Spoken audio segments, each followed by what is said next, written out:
Hey guys, how are you all beautiful people? Hope all of you are doing fine. And yes, this is next part of Godlike Hokage in Naruto. The Gura Gura no Mi is known as the strongest fruit in the world of One Piece. In Naruto world, the blood limit would grant the strongest power for those ninjas. But what if the Gura Gura no Mi is found in the world of Naruto and after it is eaten it will be like a blood limit power? Well, the MC just took that fruit. This story begins before the Second Ninja War by 2 years. So let's start without any delay. The Sans Shine Abyss stairs felt so cold. This ghost story again, do you think you can fool us with such a story? Quickly explain how did you can with this, did you use Ryumyaku's power? Not a long time ago, the Sand received information about a huge event in the desert. Although this one is not within the Land of Wind territory, it was relatively close, so the Sand village sent some Shine Abyss to investigate. Upon the inspection, they found out that Rorin has managed somehow to make significant changes to their terrain. They might have dug to create this river flowing around the village, but these walls were clearly built by ninjutsu. And it even looks like a strong one. This has seemed kind of surprising since Rorin didn't have any Shine Abyss, which leaves them only with two possibilities. One is that a foreign ninja is in Rorin, and since he can perform such powerful ninjutsu, he should be very famous, and he's actually running the things in Rorin behind the scene. And they can never allow something like that.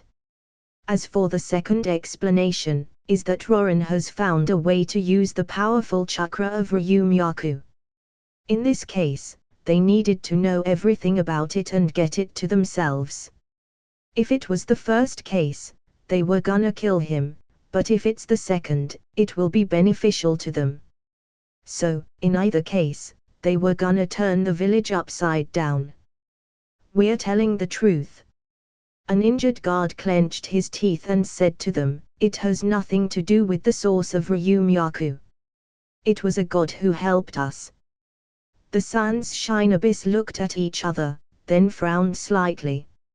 If this is the case, then it's very likely that a powerful ninja has come here, which is also very suspicious. Where is that guy? The god you're talking about. How could we know where the gods are? The queen said. Upon hearing that, one of the Shine Abyss snorted and said, it seems like you're hiding something. It's okay since you're the one who chose not to tell the truth. Don't blame us later. Whoosh. Suddenly, one of them rushed straight ahead, kicked two of the guards, then jumped behind Princess Sarah and placed his kunai on her neck. This little girl seems to be the princess. Hurry up and call for that god, or else. The Shinobi stared coldly at the queen. Sarah looked afraid, noticing how sharp the kunai was. She didn't dare to move an inch. Looking at the scene, the queen clenched her teeth, then said, I'll tell you, but after you let her go first. Stop this nonsense, and tell us already. The Sans Shinobi seemed impatient. The queen, on the other hand, seemed stressed and didn't have any choice but to describe Naito to them, but she suddenly stopped. At that moment, she noticed that someone has flashed and appeared behind them. I heard that you're looking for me. Standing behind the Sans Shinobi, Naito said softly. The mighty Shinobi, who was using Sarah to threaten the queen, suddenly looked terrified. Whose voice is that? No, it's not important. This voice is coming from behind him, but how did someone come so near to him, and he hasn't even noticed?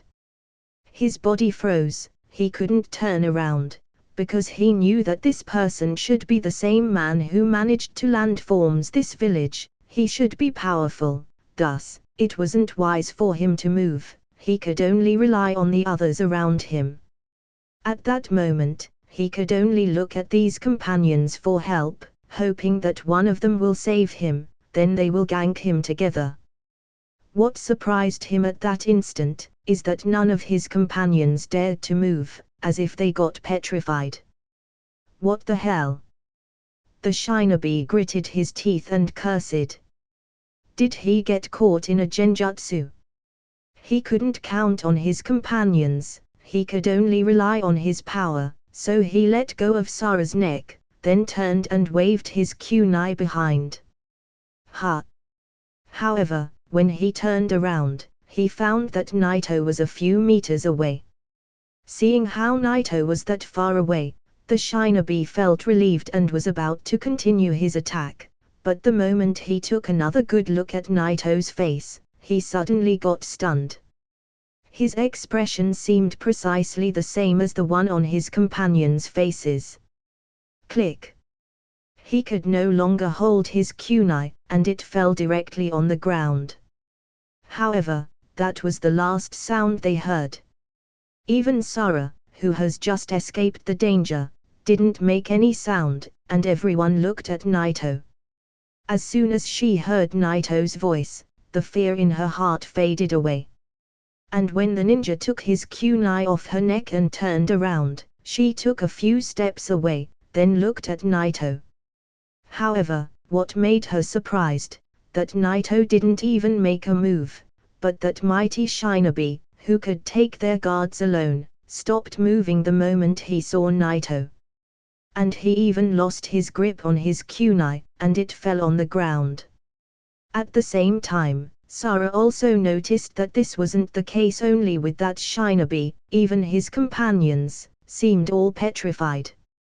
Looking closely, she could see fear and horror in their eyes. What's so scary about Naito?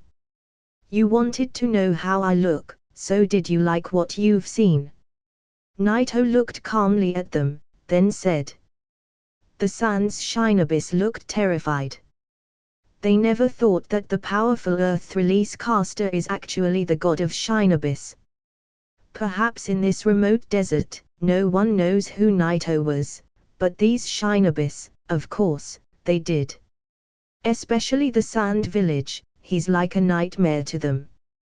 The Sans shinobis kept reminding themselves not to try to provoke Naito, no matter how bad they felt. Because a man like him is unstoppable even if they used the whole village force to do it. Now that you have seen me clearly and fulfilled your wish, you can go on to the afterlife with peace of mind. Naito glanced at that shinobi, then walked passing him, without doing any extra movement. The shinobi looked terrified for a moment, then he suddenly turned into powder. Step by step, Naito walked toward the other shinobis, which made them look extremely horrified. You who remained. Naito said lightly, but these few words made the other shinobis fall on their knees from fearsome. I don't want to see any of you here in this country, do you understand? All of them swallowed at once, then nodded in unison. Begone. Naito waved at them coldly. With that said, they turned around instantly, then left without daring to even turn their heads. Even after they completely left the Rorin, the terrified expressions on these shinobis faces didn't wipe out. The task was over. Even if they gathered more forces and went back to Rorin and killed all of its guards and kidnapped the queen, that wouldn't be enough, because the man who was standing behind Rorin is truly the god himself. The shinobis fled, but Sara couldn't help but keep on watching Naito. However, she didn't dare to look directly at his eyes, she was lowering her head slightly, and secretly taking glances at Naito, while still thinking about the same question. How can Naito be that scary to them? Sara's cheeks were slightly red, she seemed like she didn't look at Naito carefully before, Sara never noticed, but now after she did. The answer was clear in her heart. Regardless of how charming Naito looked, the look in his eyes, the aura around him, his pure skin, gave people the feeling of looking at a god. Well, those ninjas will never come back again. Naito didn't mind Sara's peeping. He thought that this little girl was feeling scared, and she's looking at him because she's grateful for saving her just now. With that said, Naito smiled at Sara and the queen, then said, "If any ninjas came here in the future, just mention my name, you Naito." After saying this, Naito suddenly floated in the sky. Then in an instant, he disappeared into the sky. Seeing how Naito left, Sara stretched her hands out. She seemed as if she was trying to say something, alas, she couldn't. Thus she retracted it, then finally looked at the sky, with a look full of admiration. After absorbing the power of the dragon veins, Naito returned directly to the Rain Village. Naito's figure cut through the sky, landed on the highest building in the village, then slowly walked in. The people in the village were used to seeing this stuff. Thus, none of them looked surprised, they just showed their respect and admiration while minding their own business. Naito first returned to his home, but he couldn't find Kushina when he opened the door, which was slightly strange. By using his Ultra Perceive, Naito felt Kushina's presence in the leader's office. Tsunade, Kanon, and Yoriko were also there. Looks like something happened. Revealing a thoughtful expression, while touching his chin, Naito went directly to the office and opened the door. Tsunade was sitting at the back of the desk while Kushina, Kanon, and Yoriko were seated at the front. When the door got opened, Yoriko, Kanon, and the others turned and saw Naito. The two immediately stood up and greeted Naito. "Naito-sama. You're back." "Naito-sama." On the other side, Tsunade also nodded her head. Sitting there, Tsunade felt a sigh of relief in her heart, then smiled, saying, "You love to always come back at the right time, don't you? Is that so?" Naito waved his hand at Yoriko and Kanon, asking them not to be polite, but because of his arrival, they didn't sit down anymore but kept standing beside the desk. Kushina murmured a few words, while she looked extremely dissatisfied, then said, "You men are too carefree, you said it wanna be 1 month at most, but it took you 3 months to come back again." These words made Naito freeze a little. 3 months. It felt like 1 month at most. How did he lose the sense of time? Naito thought for a moment, but he couldn't only believe that it has something to do with the dragon veins. Maybe it made some distort in time and space, and when he entered the source of the Ryumyaku, it's very likely that several days passed outside without him noticing. Of course, it couldn't be more than several days at most, because if the distort was larger, he would have noticed that. Naito didn't have the answer at the time, so he gently approached Kushina, then held her little hand kindly, and said, "Sorry, there was a deviation in the calculation." Seeing how he behaved dealing with the matter, and how he admitted his mistake, Kushina nodded with satisfaction and decided to give Naito a chance. "Well, you two, you can act all lovey-dovey later, can we talk about the serious matters first?" Tsunade looked at those two and helplessly used her hand to cover her forehead. "What going on? You seem to be quite serious." Naito looked at Tsunade strangely. In his perception, the village didn't seem to have any problems. Yoriko, Kanon, and Kushina were all there, everyone was fine, and he couldn't feel any danger around. Tsunade lowered her hand from her forehead, then crossed her fingers, and put her elbows on the table, then looked at Naito severely. "That day, after you've left, the peace talk soon ended. The 4 villages promised to pay resources to Konoha in exchange for their Jinchuriki, and I took half of the share and exchanged some land on the Land of Fire's borders. Plus, a small piece of land in the Land of Wind and the Land of Earth, and I took back what they took from us before the Third World War. Our territory has become the largest of all small countries. Tsunade stopped for a moment, while her eyes looked so sharp. That's when things went south. When Konoha tried to return the Jinchuriki back to their villages, some unknown people appeared and attacked them. What? When he heard that, Naito seemed like he had some speculations, but instead of speaking, he continued to look at Tsunade, waiting for the conclusion. Tsunade took a deep breath, then said, "The other Jinchuriki returned safely to their villages. Only the four-tailed and the five-tailed got attacked by these unknown people, and kidnapped them on the road to the Rock Village. Therefore, the Rock Village refused to pay the resources and give up on their lands, and strongly demanded Konoha to recover these two, and for that reason, we are gathered here." Naito seemed like he didn't like what he heard, and he already had many thoughts in his mind. Kidnapping two Jinchuriki is not something that an ordinary ninja can do. Especially, considering that they have probably lifted the seals that were performed on them, and they could use their Baiju's powers freely.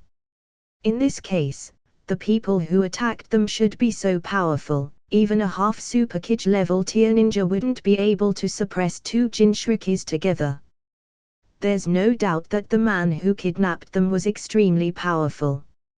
And currently, in the ninja world, only two people can be ranked higher than the Super Kage tier, who were Nagato and Uchiha Madara.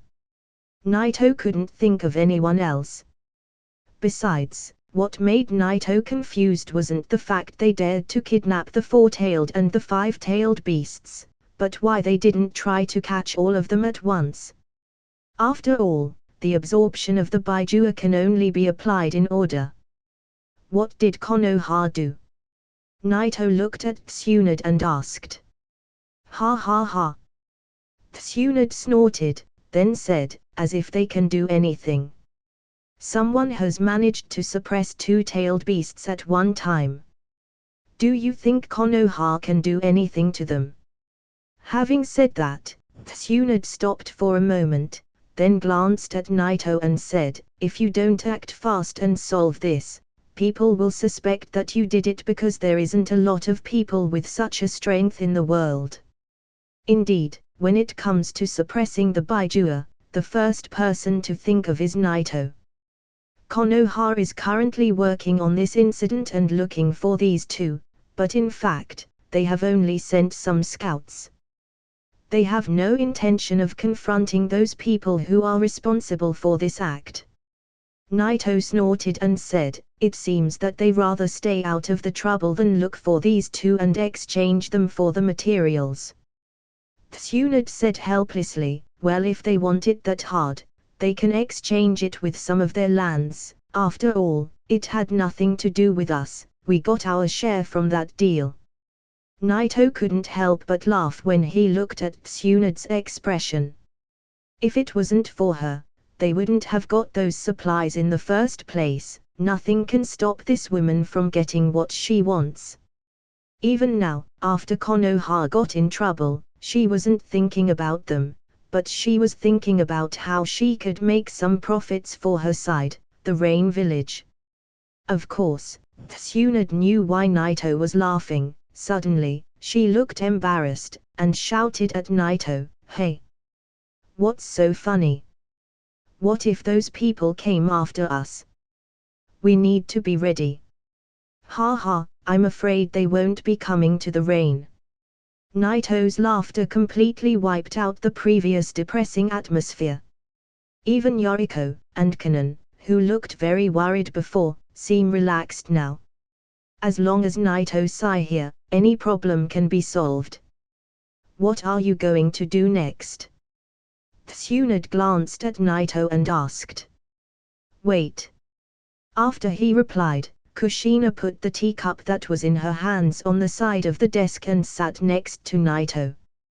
Kushina's cheeks were slightly red, and couldn't help but squeeze with her little hand Naito's arm. She clearly was worried. Tsunade ignored this romance scene, then sighed, showing a thoughtful look. "Yes, just wait. Although they got their share of the resources, Konoha didn't dare to ask the Rain Village anything. They didn't even ask them to help. A lot of the resources got already transported, and everything was going fine. However, no matter what purpose this secret guy had to capture these two-tailed beasts, it was clear that he won't stay hidden for a long time. Konoha was still trying to find the people responsible for the kidnapping, while Naito continued his spiritual training. In the blink of an eye, a few more months passed. In this period, Naito's spiritual space has absorbed most of the Hoshi's chakra. With this, Naito's spiritual space got much stronger, and Naito's soul got strengthened by at least 10%. 10% is not bad, considering how strong his spiritual powers are in the first place. Thus, Naito tried once again to leave some of the suppression of Hoshi's energy to make the absorption rate faster. The chakra flowed stronger than before. However, Naito's spiritual space could easily bear this rate. This has made Naito sigh in relief. Sure enough, it was the right decision to start with the Hoshi absorption. If he chose to absorb the dragon veins first, he wouldn't be able to suppress its power easily, and his spiritual space wouldn't be able to bear the flowing of its energy. However, after he strengthened his spiritual space by absorbing the Hoshi's chakra, it's now qualified to absorb the dragon veins chakra. Because he lifted the suppression many times now, the absorption rate got much faster than the beginning. It didn't take him long before he finally absorbed the Hoshi's chakra completely. In this way, only the dragon veins energy was left in Naito's spiritual space. Naito's consciousness once again came to the spiritual space. Because the Hoshi's chakra got completely absorbed, he needed to start working on the dragon veins chakra. However, Naito felt like he shouldn't take it lightly. After all, the dragon veins energy is much stronger than the Hoshi's chakra. Moreover, Naito barely managed to deal with its energy when he was at the source of Ryumyaku. It wouldn't be easy to suppress it perfectly in his spiritual space. But during this time, Naito thought of a way. At this moment, in Naito's spiritual space, the dragon veins Shura was hovering and dancing all over the place. With Naito's shout, the movement of the chakra suddenly stagnated. Naito looked at the chakra, controlling its movements slowly, while he was stretching his hands out, then tore it fiercely. Crack! A white light suddenly emitted at the center of the energy. Whoom! The chakra was trying to break free violently, but under Naito's shock force, it got blocked. It can be said that the fact that Naito can use the shock force in his spiritual space was both shocking and useful for him. Crack! Under this sudden suppression of Naito's shock space, even the dragon veins energy found it really tough to break free. The white light at the center of the energy was actually a fissure that spread really quickly, dividing it into two. Noticing this, Naito shoved his hands to the sides fiercely, ultimately splitting the energy of the dragon veins, which made it no longer unable to maintain the shape of the dragon. This was Naito's answer. Since it was too difficult for him to suppress the dragon veins chakra and absorb it slowly, he needed to split it into two halves first, and then start the process on one half only. Sure enough, Naito's solution worked well. The two halves seemed to be wholly transformed into two individual energies, and the pressure on Naito's spiritual space got weakened a lot in an instant. Naito quickly lifted a bit of restriction on one of the halves, then energy spilled out of it, and continuously began to merge with his soul space. Nevertheless, this is still the power of the dragon veins. Even if it was just one half, it was way stronger than the Hoshi's chakra. Although he has just lifted a bit of the suppression, it was all that his soul space could bear. Sensing this, Naito nodded. In this case, there's no need to divide it again. The complete absorption of the Hoshi's chakra has doubled the strength of Naito's soul. And with the absorption of the dragon vein's energy, Naito has begun to feel much powerful. The complete transformation of the soul is almost.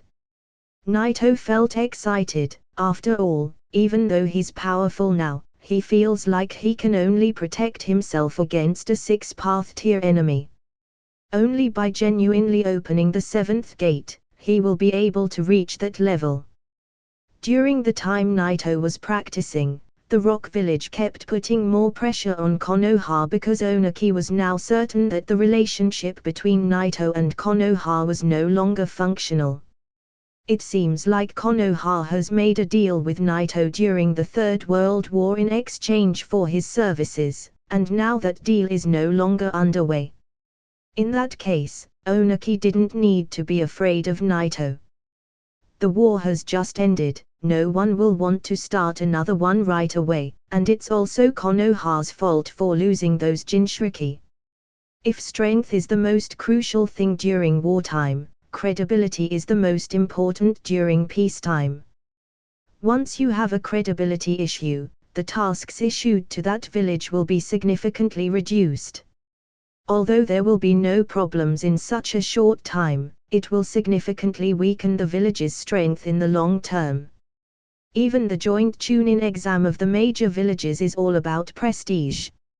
In fact, the test system of the joint Chunin exam is very cruel.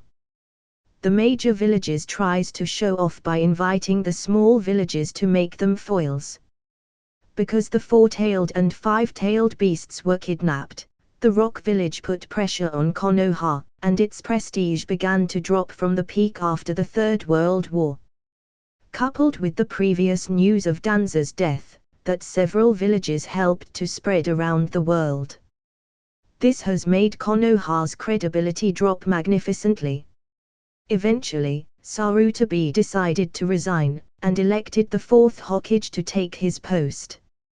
Jiraiya wasn't selected because he didn't want to be the Hokage.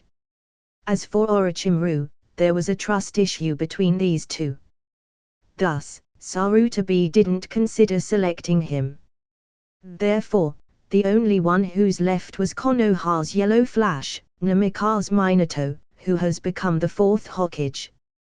The succession of the 4th Hokage has attracted a lot of attention for a while. And it was difficult for the Rock Village to accuse Konoha of that event anymore. After all, Sarutobi, the 3rd Hokage, has already taken full responsibility and resigned from his position. Looking at the power of Konoha in the previous years, you can say that it had a lot of ups and downs. During the Third World War period, Konoha had the 3 Sannin altogether, Jiraiya, Orochimaru, and Tsunade. These 3 have the power to handle an entire army on their own. Besides, Sarutobi, Danza, and Sakumo were on their peak period, and of course, they also had Konoha's Yellow Flash, Namikaze Minato. This is simply a strength that can scare any big village. This version of Konoha was the strongest, even with the use of the Baiju's power. It was not certain that they could be defeated.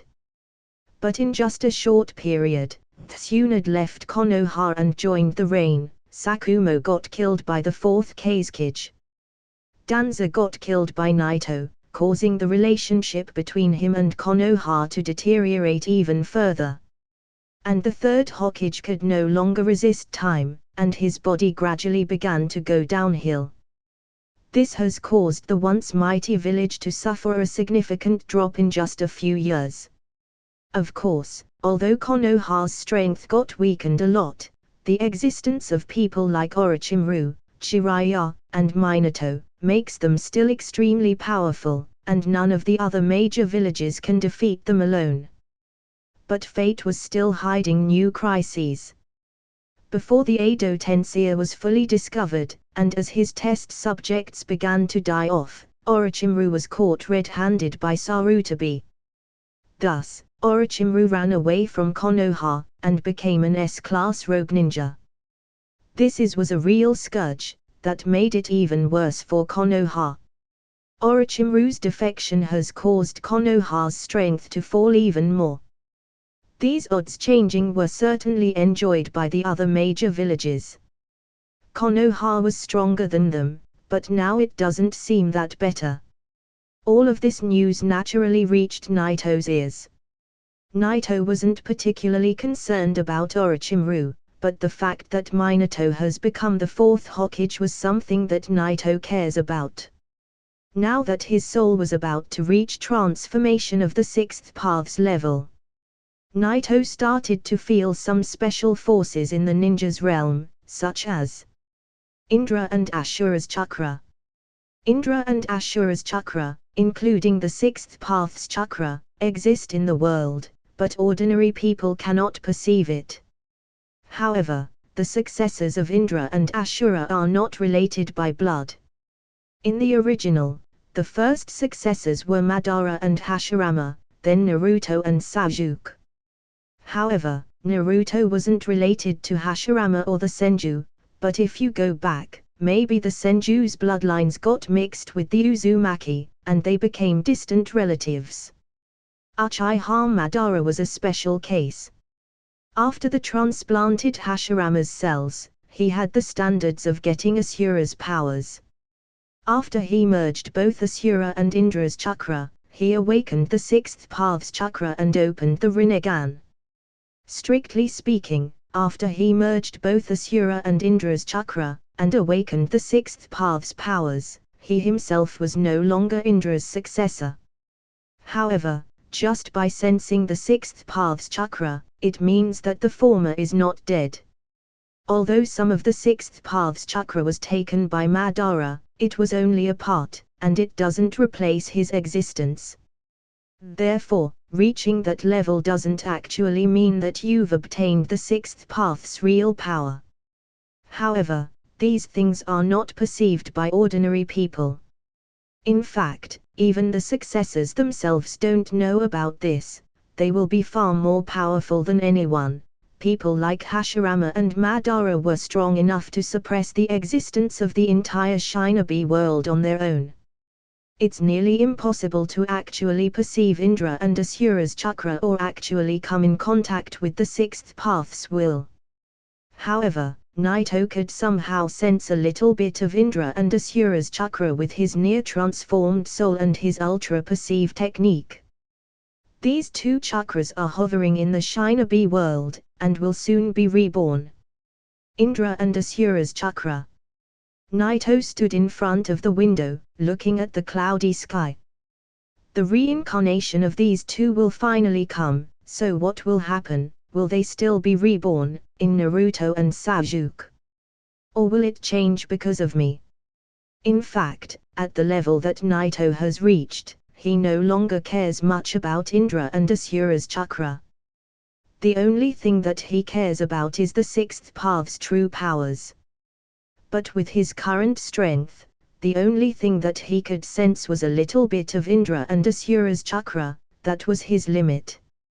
Naito has even believed that the sixth paths might be watching him now, but he could not feel his existence.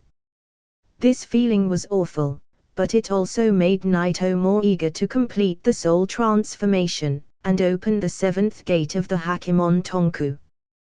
Konoha. The earth trembled violently. The five-tailed and the four-tailed beasts roared in the sky, raging in the village, and the third Hokage, Sarutobi, was leading Konoha's Shinobis to suppress them. Damn! Why does this scene feel so familiar? An Anbu ninja looked terrified at the two Baijua in front of him. Suddenly, the two Jinchuriki that they were looking for in the past few weeks appeared in the village. Moreover, they appeared in the form of the actual Baijua. Don't be distracted. Blast them out of the village. The last time Sarutobi felt like that was in the Kyuubi's runaway. This time, the number of tails was the same, but it was divided into two beasts, one with 4 tails, and the other with 5. Although the power of the Yonbi and the Gobi is far less than the Kyuubi, they were two beasts after all, and it was tough to suppress two Baijua at the same time. It would be nice if Sakumo was still here with us. Coupled with Jiraiya, it would be possible to stop these two Baijua in a short time. It would be nice if Orochimaru was here too. Sarutobi felt a bit of bitterness in his heart. However, he suppressed those feelings deep down into his heart, then rushed forward with his staff in his hand. A large group of Anbu ninjas followed. In addition, there was a new generation of shinobis participating in the battle: Hatake Kakashi, Matogai, Kyoinai, and others. For a time, the entire village seemed to be falling apart.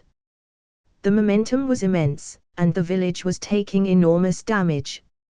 However, inside this chaos, a small battle was taking place inside the village, but the danger's degree was no less than fighting against the Yonbi and the Gobi.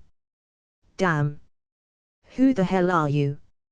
Minato, who was holding a baby in his arms, clenched his teeth, looking at an unknown person in front of him. The cold stare in his eyes seemed as if it was gonna freeze the river on the side. In front of Minato, a person was standing, with his face covered, showing only one pair of his eyes, and it was a Mangekyou Sharingan. It seems like no one can prevent it. Looking at the baby in Minato's hands, the man said in a deep voice, while the look on his face seemed extremely deep. Minato looked at him coldly, and said, "Prevent? What do you want to prevent?" "Well, naturally, it's..." The masked man said half of the sentence, then he suddenly rushed directly toward Minato, holding a kunai in his hand, then stabbed the baby directly in Minato's arms. Whoosh! Suddenly, Minato disappeared out of thin air, then flickered above him, avoiding his sharp blade. Minato stared at him coldly. Although he was unable to fight back at all while holding the baby, he was afraid to put him down. Because this unknown enemy in front of him was chasing him everywhere. No matter how many times he was using the Flying Thunder God to try and get away from him, that man will follow him almost instantly to the same spot. He didn't dare to let go of the baby in his arms. This baby was his newborn son, and he has also named him Naruto. Minato didn't know why this man targeted his son. He had even attempted to assassinate his wife, Uzumaki Mai, when she was pregnant with Naruto. The masked man stared at Minato indifferently with his red Mangekyou Sharingan glowing brightly. In fact, behind that scary mask, the man who had these eyes was a very familiar person to Minato, Uchiha Obito. However, those eyes made Minato unable to recognize him. Moreover, his speed and strength were far way different from Obito's, who disappeared in the Third Shinobi World War. And when you think about it, there was no reason for Uchiha Obito to go after his son, or to destroy Konoha. This was simply nonsense. Flying Thunder God. Seeing how Minato could easily avoid his attacks while holding the babe, made Obito stop for a while, and say these words. His tone was weird enough to make Minato frown instantly. Forget it. There's no way to stop it now, there's no need to keep this fight anymore, I have other things to do. What are you planning to do? Minato had a stern look on his face. He knew that this man is the one behind the rampage of the Yonbi and the Gobi inside Konoha. Something more meaningful. By the way, you better think of a way to suppress these two Baijua. Obito said coldly, then he suddenly disappeared out of thin air. Minato looked at the Yonbi and Gobi in the distance, but eventually clenched his teeth, then used his Flying Thunder God to chase Obito. Whoosh!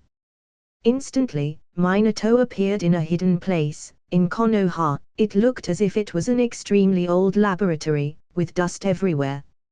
For an instant, Uchiha Obito was standing in front of it, but a space vortex appeared, then he once again disappeared, and it seemed as if something has been taken away by him. This is.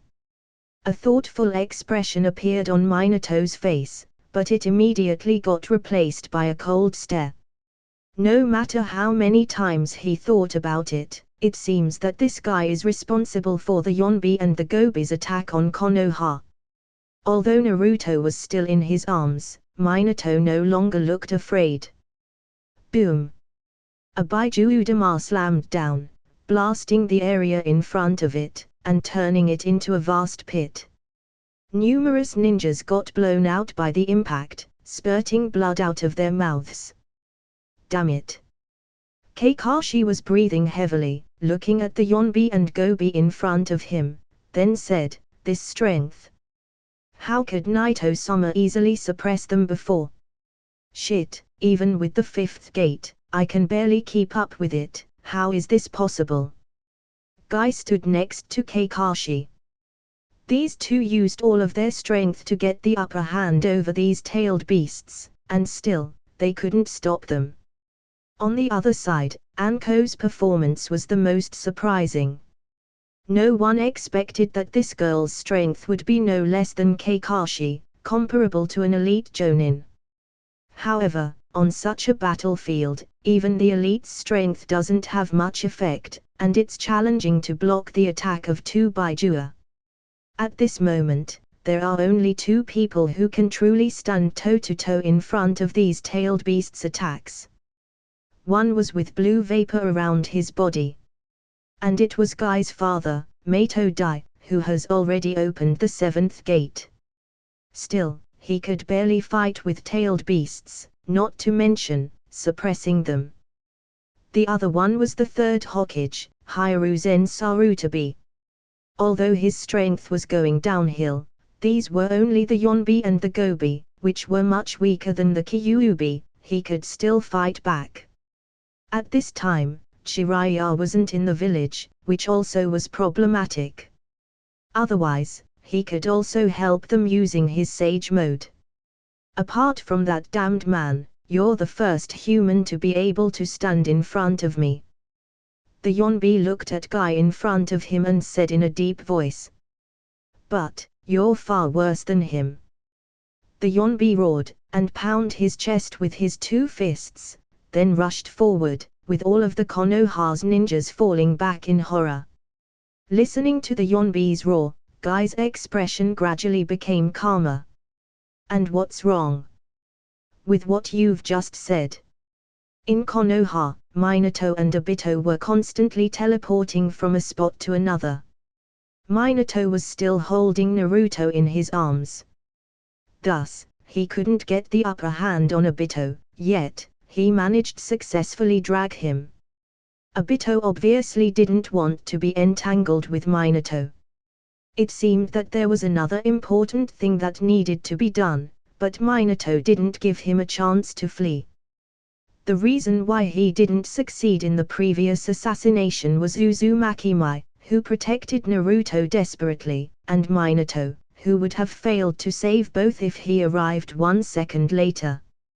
At this time, unusually Minato's killing intent was all over the place, but his expression was as calm as ever. He looked at his opponent calmly, trying to analyze his fighting abilities and power.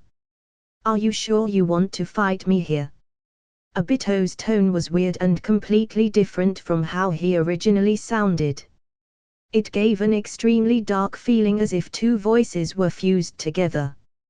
Minato glanced at the situation in the distance where Konoha's ninjas were having a fierce battle, then he stared coldly back at Obito. Suddenly, both of them looked stunned. Boom! Boom! Boom! Consecutive roars emitted from a distance. Minato raised his head and saw a beam of light penetrating the sky. Suddenly that light fell on both of the Yonbi and the Gobi, and slammed them on the ground. "You Naito." "No. It's not Naito, it's him." A dazzling light flashed in Minato's eyes, but then he calmed down, and his expression turned back to being cold. A terrible bottomless pit appeared on the ground, with both of the tailed beasts completely suppressed in it. The scene made everyone remember the time when Naito suppressed the Kyuubi before. Almost all of Konoha's Shinobis looked at this scene shocked. No one has ever expected that there's a second person to Naito, who could suppress a Baijua with his bare hands. Even Obito looked surprised, then said, "This is the Hakemon Tonku. He could suppress both the Yonbi and the Gobi, impressive, almost close to that person's level. Your Baijua got suppressed, do you wish to continue this struggle?" Minato stared at Obito coldly. Obito replied with a strange look in his eyes, "Struggle? Acting so high and mighty, and you're just..." Whoosh! Suddenly, Obito stepped back a few feet, then he suddenly started doing some hand signs. Noticing that, Minato instantly stepped forward, trying to interrupt his attack, but he suddenly passed through Obito's body. After he avoided Minato's attack, Obito's body turned solid once again, then he completed his hand signs almost instantly, and pressed his hand on the ground. Summoning technique. Puff! The white smoke emerged, and a huge figure appeared in front of Minato, which made him surprisingly shocked. Impossible! This is... Yes, it's the Kyuubi, well... half of it. It will allow you to continue playing. Or will it be the Hakemon Tonku's user? Obito snorted, then he disappeared into the vortex. Minato didn't try to stop Obito from leaving, he clenched his teeth, then looked at the Kyuubi, who he needed to stop his Baiju-dama. The Gobi and Yonbi were already suppressed. Just when Konoha's Shinobis was about to breathe a sigh of relief, they got troubled again with this sudden appearance of the Kyuubi. Some of them turned their backs a little by little, then froze on the ground the moment their sights fell on the Kyuubi's colossal body. Why is the Kyuubi here? The hell is the Kyuubi doing here? What is this, an organized attack from the Baijua? Minato looked at the Kyuubi, and a drop of sweat fell from his chin. He didn't believe he could stop him, he has consumed a lot of his chakra. The same case was for the other Shinobi, including Sarutobi, not everyone had the same demonic power as Naito. Minato could fight toe-to-toe with the Kyuubi. He could transfer the Kyuubi's Baiju-dama and prevent him from destroying the village. He could even move the Kyuubi directly if he wanted, but he wouldn't be able to win, because the human's power will always get exhausted. Although Kyuubi's chakra is not infinite, compared to humans, it's indeed almost inexhaustible. Konoha's forces continued the fight the Kyuubi, and Minato forcibly teleported him out of the village with what was left of chakra in him, and a space vortex appeared outside of the village, with Obito's emerging out of it. He looked in the distant space with an in-depth look in his eyes. His chakra should be exhausted. He won't be able to use that technique. Are you talking about the Shiki Fujin? The first sentence was spoken by Obito, but the second came from behind. Obito's pupils flinched, he turned around, and from the first glance, he saw a figure with a white cloak in front of him. Naito glanced into the distance and saw Minato using the Shiki Fujin, then shook his head slightly. With Naito's current strength, he could directly sense the existence of the death god, Shiki, behind Minato. However, it looked slightly off. He could sense a bloodline similar to those of the Otsutsuki clan, and it even looked remarkably identical to Otsutsuki Kaguya. Still, it had some differences and didn't feel like it had a consciousness similar to a human being. After shaking his head, Naito gazed at Obito's body in front of him, with a very cold stare. Naito has always wondered what happened to Obito after he disappeared. Now he finally got the answer. Should I call you Uchiha Obito, or Black Zetsu? Obito kept quiet for a while, then his face got suddenly covered by a black thing. Everything was covered, but his Mangekyou Sharingan. How do you know about my existence? Uchiha Obito, or Black Zetsu, said with an exceptionally hoarsely sound, and with a deep sense of fear in his tone. Although this was Obito's body, it was also mixed with Hashirama's cells, and controlled by Black Zetsu's consciousness. Not only transplanted, but you can also say that Hashirama's cells got mixed with his body has been transformed for a long time now. Naito wasn't sure whether Uchiha Obito's consciousness was still there. Even if it was, it should be only a small part of it. After all, the event of Kakashi killing Rin with his hands didn't take place in this world. Naito stared coldly at Black Zetsu in front of him and didn't answer his question. It was such a cold gaze that suddenly caused the temperature to drop a few degrees directly, even the ground under Black Zetsu's feet suddenly cracked. However, under the pressure of such a terrible momentum, they only become more terrified. What is your purpose of doing all of this? Naito looked at Black Zetsu and said coldly. It's impossible for Black Zetsu to inexplicably destroy Konoha. Something must have happened, but Naito didn't have any idea about it. Naito didn't care much about Nagato and Obito, but this guy was Kaguya's third son, and he worked hard over the years to resurrect his mother. Once, he even had the world playing on the palm of his hand. After hearing Naito's question, Black Zetsu suddenly breathed a sigh of relief, and said, I thought that you really knew everything, but it doesn't seem to be that way. It looks like you're not willing to answer my question. Naito looked at Black Zetsu indifferently. Black Zetsu looked ridiculously at Naito, then answer. Of course, I don't want to answer your question. Then. You don't need to. Naito looked at Black Zetsu indifferently. What are you gonna do about it? Kill me. Let's see you try it. Black Zetsu, who was in full control of Obito's body, looked at Naito with his Mangekyou Sharingan revealing his killing intent. Black Zetsu knew very well the strength of these eyes. The Kamui serves as a gateway to another dimensional space, in which the user can move all or parts of his body between at will. Even if it's Naito, as long as he's in a whole different dimension, there's no way that Naito's attacks can reach him. Naito was too lazy to talk some sense into him, and just punched him directly. Black Zetsu looked at that punch with a sneer, but that expression got wiped off his face quickly. Whoosh! The moment he swung that fist, the cracks on the space spread instantly. It looked very similar to his usual attacks, but in fact, it was a different type. These cracks were distorting the space. Boom! The punch that bent the space directly hit Black Zetsu's body. The moment he saw Naito's attack coming, Black Zetsu used the Kamui to transfer his body to another dimension, which only left his illusory form.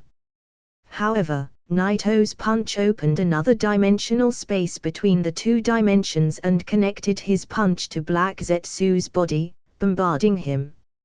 Although he managed successfully to teleport to the other dimension, the two spaces were still connected to each other through the space vortex. It's like two eggs, the shells are tightly attacked together, and Kamui is almost like the central point between the two, and the vortex space is the key. Ordinary attacks cannot shake space. It's naturally impossible to attack a body that has moved a different space, but Naito's punch can distort space. Although, Naito's current strength cannot break the space, and the connection between the two dimensions, but the space vortex was the key to that.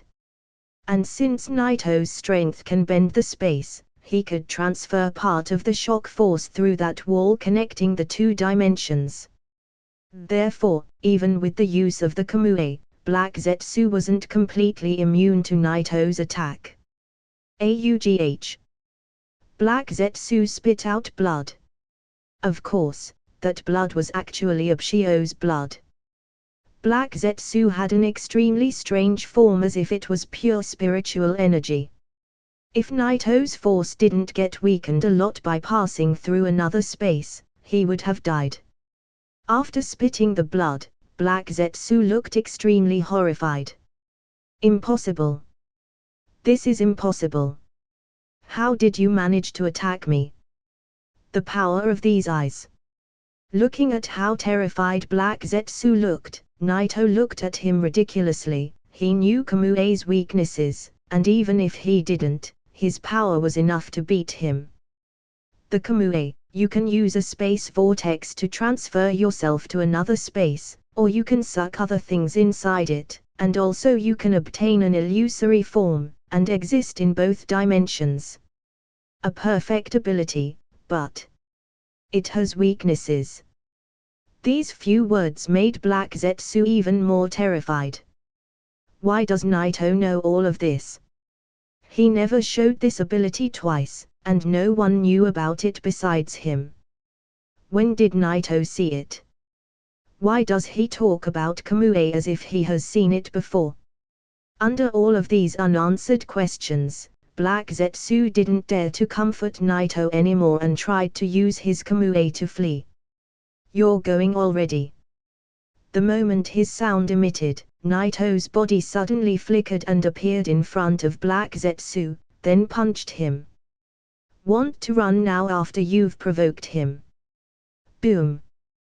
The space above Black Zetsu got suddenly distorted, and a horrifying shock force punch slammed him down. The moment he uses that space vortex, the two dimensions get completely connected to each other. Naito's speed could beat the timing of the teleportation, and Black Zetsu can't fully transfer his body to the other space and escape. Unable to use the illusory form, under Naito's punch, Black Zetsu had no choice of surviving. Thus, he didn't have any choice but to keep his illusory form. The moment Naito's fist fell, Black Zetsu felt like he has almost gone mad. If his eyes can penetrate space, then it can also see clearly the Shinobi world distorting violently under Naito's punch. The space vortex got suddenly bent, and finally, Naito's punch blasted Black Zetsu's body. Bang! Naito's punch penetrated Black Zetsu's body, then it suddenly struck the ground under him, causing it to collapse. His punch's shape got printed on the ground, then spread out from so many miles underground. Puff! Blood spurt out of Black Zetsu's mouth once again, with endless horror evident in his eyelids. If his body wasn't connected to Obito's, who is combined with Hashirama's cells, he could have died just now. Even with Hashirama's cells, I won't have a chance in front of him. This guy is strong. He can even bend space. Damn, how can a human reach such a terrible level? Suddenly, Black Zetsu looked up with his Mangekyou Sharingan eyes at Naito. Kamui. He knew it was impossible to flee, so the only way was to kill Naito. Whoosh! This time the space vortex didn't appear on Black Zetsu's body, but on Naito's body, twisting his body and transferring it to the other dimension. Even if you're strong, I don't think you can live without your head. Black Zetsu stared coldly at Naito's, revealing his killing intent. But in the next moment, Naito suddenly flickered, then flashed in the air, avoiding the vortex space. Naito's speed in the short range is comparable to Minato's Flying Thunder God. Unless it's the Flying Thunder God seal that can transfer him instantly, even the fastest space vortex won't work against Naito. Too fast. Watching Naito easily avoiding his attack, Black Zetsu's heart sank more in horror. Cutting a person's head off using the vortex space will be very effective against any ordinary ninja. Even a perfect Sage Mode user will die. After all, he's not a 6th Path Mode user. However, this attack didn't have any effect on Naito. He already used the fastest speed, but he still couldn't catch Naito. After he discovered that Naito had some special perception ability, he didn't dare to come near to Naito, thus, he didn't know how strong Naito has become. However, now after he faced him and experienced it with his own body, he finally understood how strong Naito is. However, he was still shocked. These eyes are a little bit troublesome. Naito looked at Black Zetsu in front of him with a serious expression. These Mangekyou Sharingan were still a threat to him. However, he was only a little bit serious. This guy. There was a deep sense of fear in Black Zetsu's eyes. Although he has just discovered that Naito didn't know everything, and the mist around him started to blow away a little. He instantly got shrouded in the mist again. Black Zetsu didn't know precisely how Naito knows about the Obito's Mangekyou Sharingan's abilities. No one has ever given him such a headache before. Even Uchiha Madara has always been playing on the palm of his hand. Everything was under control since the death of Hagoromo. His master plan to resurrect his mother was going so well until this man suddenly appeared. Moreover, it's no longer a question of whether he could control Naito, but more like if he could survive. It was impossible to attack Naito with the Kamui. Naito's speed was too fast, and he could easily avoid the vortex space, and if he wanted to use it on his body, Naito could easily attack him and prevent him from escaping. He couldn't maintain his illusory form, and in front of Naito's, the smallest flaw, is enough to kill him. Of course, all of this wasn't important. The real point is that there was no way for him to survive. And this was the scariest point. Outside Konoha, Minato used the Shiki Fujin and sealed the Kyuubi into Naruto's body. No matter how many times he looked at the Kyuubi, he seemed a little bit smaller than the last time when rampaged. However, he must be firmly controlled. In the Third Shinobi War, Konoha suffered significant loss without its Jinchuriki and had to ask Naito for help. Without him, Konoha will only suffer more. However, Naito can't help Konoha every time, especially after Danza's incident. The relationship seems to have worsened once again. If a war breaks out again, Sarutobi won't have the choice to ask for Naito's help. Now that the Kyuubi has appeared, it might seem like a crisis at first, but on second thought, it also represented an opportunity for Konoha too. Minato didn't want to miss this opportunity and finally chose to seal the Kyuubi. Konoha could use the Kyuubi's powers, and the only person who has inherited the Uzumaki blood was his son, Naruto.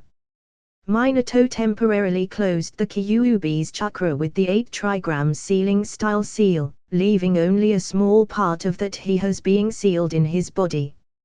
After all of this was done, a roaring sound emitted, causing Konoha's ninja to get horrified. Again. As soon as they heard that roar, the hearts skipped a beat. Defending against 3 Baijua was already enough to be called a fierce battle, and now they didn't have any chakra left. One more attack and they were as good as gone. All of them turned around, a little by a little, praying secretly in their hearts that it won't be another giant beast. It was dark, and they couldn't see Naito and Black Zetsu in the distance, but Naito's power was too horrible. With one punch, the sky felt like trembling. Everyone could clearly see the cracks in the sky under Naito's punch, but that wasn't all.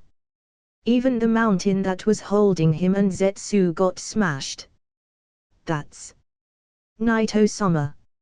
HolyOniiSama has come to save us again. The moment they saw Naito's figure, all of them breathed a sigh of relief. The expression on Minato's face became somehow indescribable. Why did he come at this time? He should have come a little bit earlier.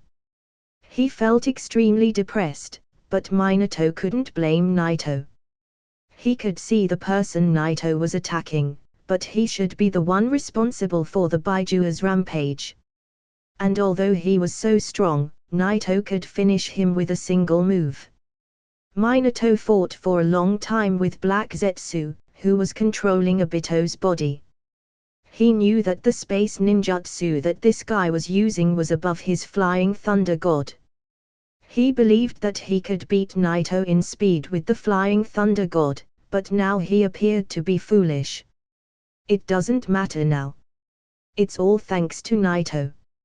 If he didn't come, I don't know what would have happened next. Minato took a deep breath. He didn't think of the reason behind Naito's arrival, because he didn't have time to think. The knife in the demon's hand behind Minato fell, completely cutting off his soul, and a small part of the Kyuubi, then it absorbed it completely. Konoha's Shinobi, who was watching the battle between Naito and Black Zetsu, didn't notice that the fourth Hokage, Namikaze Minato, has passed away silently. Compared to Minato, Kurama was also feeling extremely depressed. His chakra was once got eaten by the Kinkaku brother, then he got forcibly cut off into two halves by Naito. Just now, he got forcibly divided into two unequal parts by Minato. The larger was sealed into Naruto's body, while the smaller piece was sealed into Minato's and got devoured by that demon. The reason that Minato didn't have time to think about fell on the Sarutabi's shoulders. He was also wondering why anyone would attack Konoha this way. Without mentioning the Kyuubi's sudden appearance, which was extremely strange. The Kyuubi's Jinchuriki should be Kushina. How did the Kyuubi appear here? Could it be that something terrible has happened to Kushina? This might explain why Naito came to Konoha at this time, chasing the person responsible for that. In fact, there was a bit of guilt in Sarutabi's heart because he felt like he should have been the one to use the Shiki Fujin seal. He was old, and Minato was still young, and the current Hokage. But he didn't expect to hesitate at the moment, and before he could make the decision, Minato has already used the seal. Sarutabi could totally understand why did Minato used the seal, and only guilt was left in his heart. After all, Minato was the only man who truly inherited the will of fire. Boom! Boom! Boom! The ground trembled, and the roaring sound was like the striking of a thunderbolt. A white light kept flashing around, and every time it flickered, a terrifying force burst out. This power was even stronger than the Baiju Udama that the tailed beasts has used before. Even Dai, who has used the Hakemon Tonku, and opened the 8 gates to suppress the Yonbi and the Gobi, felt weaker. Boom! Finally, another explosion sound emitted, and the ground suddenly waved like a rough sea. The Shinobis seemed like they have woken up from a dream. Under the horror of this scene, each one of them used hurriedly what remained of his chakra to perform a defensive ninjutsu and blocked the after effect of this attack. Just to deal with after effect, they needed all to work together, and none of them could imagine how powerful the strength at the center is. Gradually, the force dissipated. Naito stood in midair, and beneath him, there was a vast pit that even he didn't know how deep it was. The size was just too scary. There was nothing at the bottom of the pit, not even an instinct, not even Black Zetsu or Obito's bodies. It's a pity, those eyes were strong. Looking at the pit on the ground, Naito shook his head. The Kamui wasn't that good, because this Mangekyo Sharingan's ability had side effects, and it's challenging to use it continuously. After the transplanting of Hashirama's cells, his body overcame all of those side effects, allowing him to use the Mangekyo Sharingan's abilities without restrictions. Therefore, Kamui can be regarded as an extremely powerful space ninjutsu.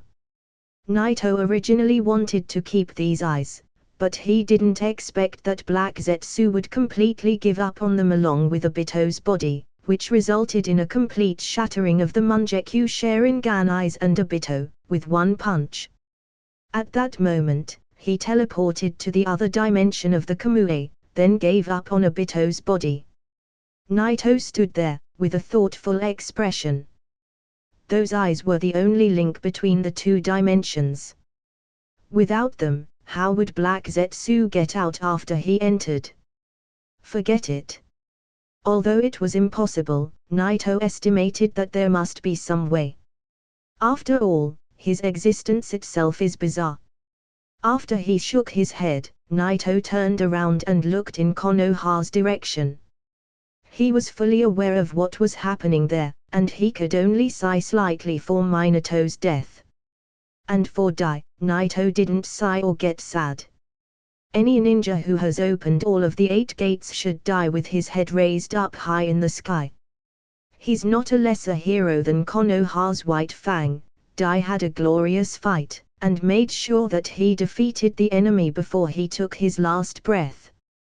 For Naito, these blooming moments of glory were the perfect ending for Dai, before aging and getting weaker. Now he can carry on proudly to the afterlife. A distant unknown place. A white Zetsu was lying on a stone, closing his eyes. Suddenly, a bit of strange black appeared at the center of his eyebrow, then it spread out instantly, covering his body. It was a good idea to prepare early. Black Zetsu stood up, but he could still feel a shock in his heart.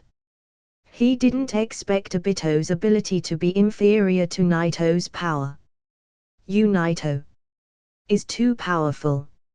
Even though he was Black Zetsu, Kaguya's third son, and Hagoromo's brother, he was still shocked. What the hell is that guy? His growth rate is too terrible. But I don't think he can sense Indra and Asura's chakra yet. However, that guy, it seems that his growth is unlimited. Will he be as strong as my mother someday? Black Zetsu murmured, then he shook his head vigorously. It's impossible. No one can surpass Mother, she's the first founder of chakra, she created all of the existence. As long as I can resurrect her, everything will be fine. Konoha.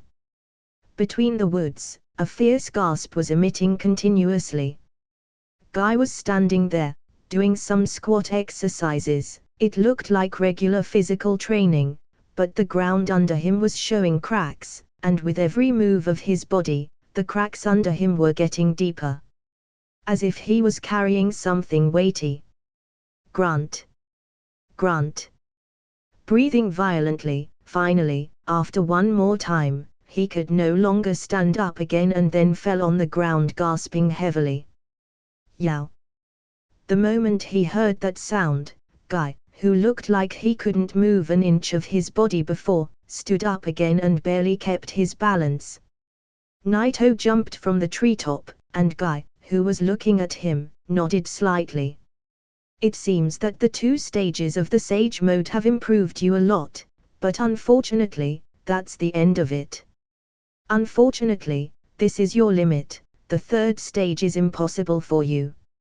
After all of the Baijua were suppressed, Naito didn't choose to travel around the world looking for Black Zetsu but temporarily moved between the Rain Village and Konoha. At Naito's speed, traveling from Konoha to the Rain only takes him a few moments, so it didn't matter where he really stayed. Just as Sakumo's death inspired Kakashi, Dai's death also didn't hurt Guy as much as it inspired his heart to be stronger.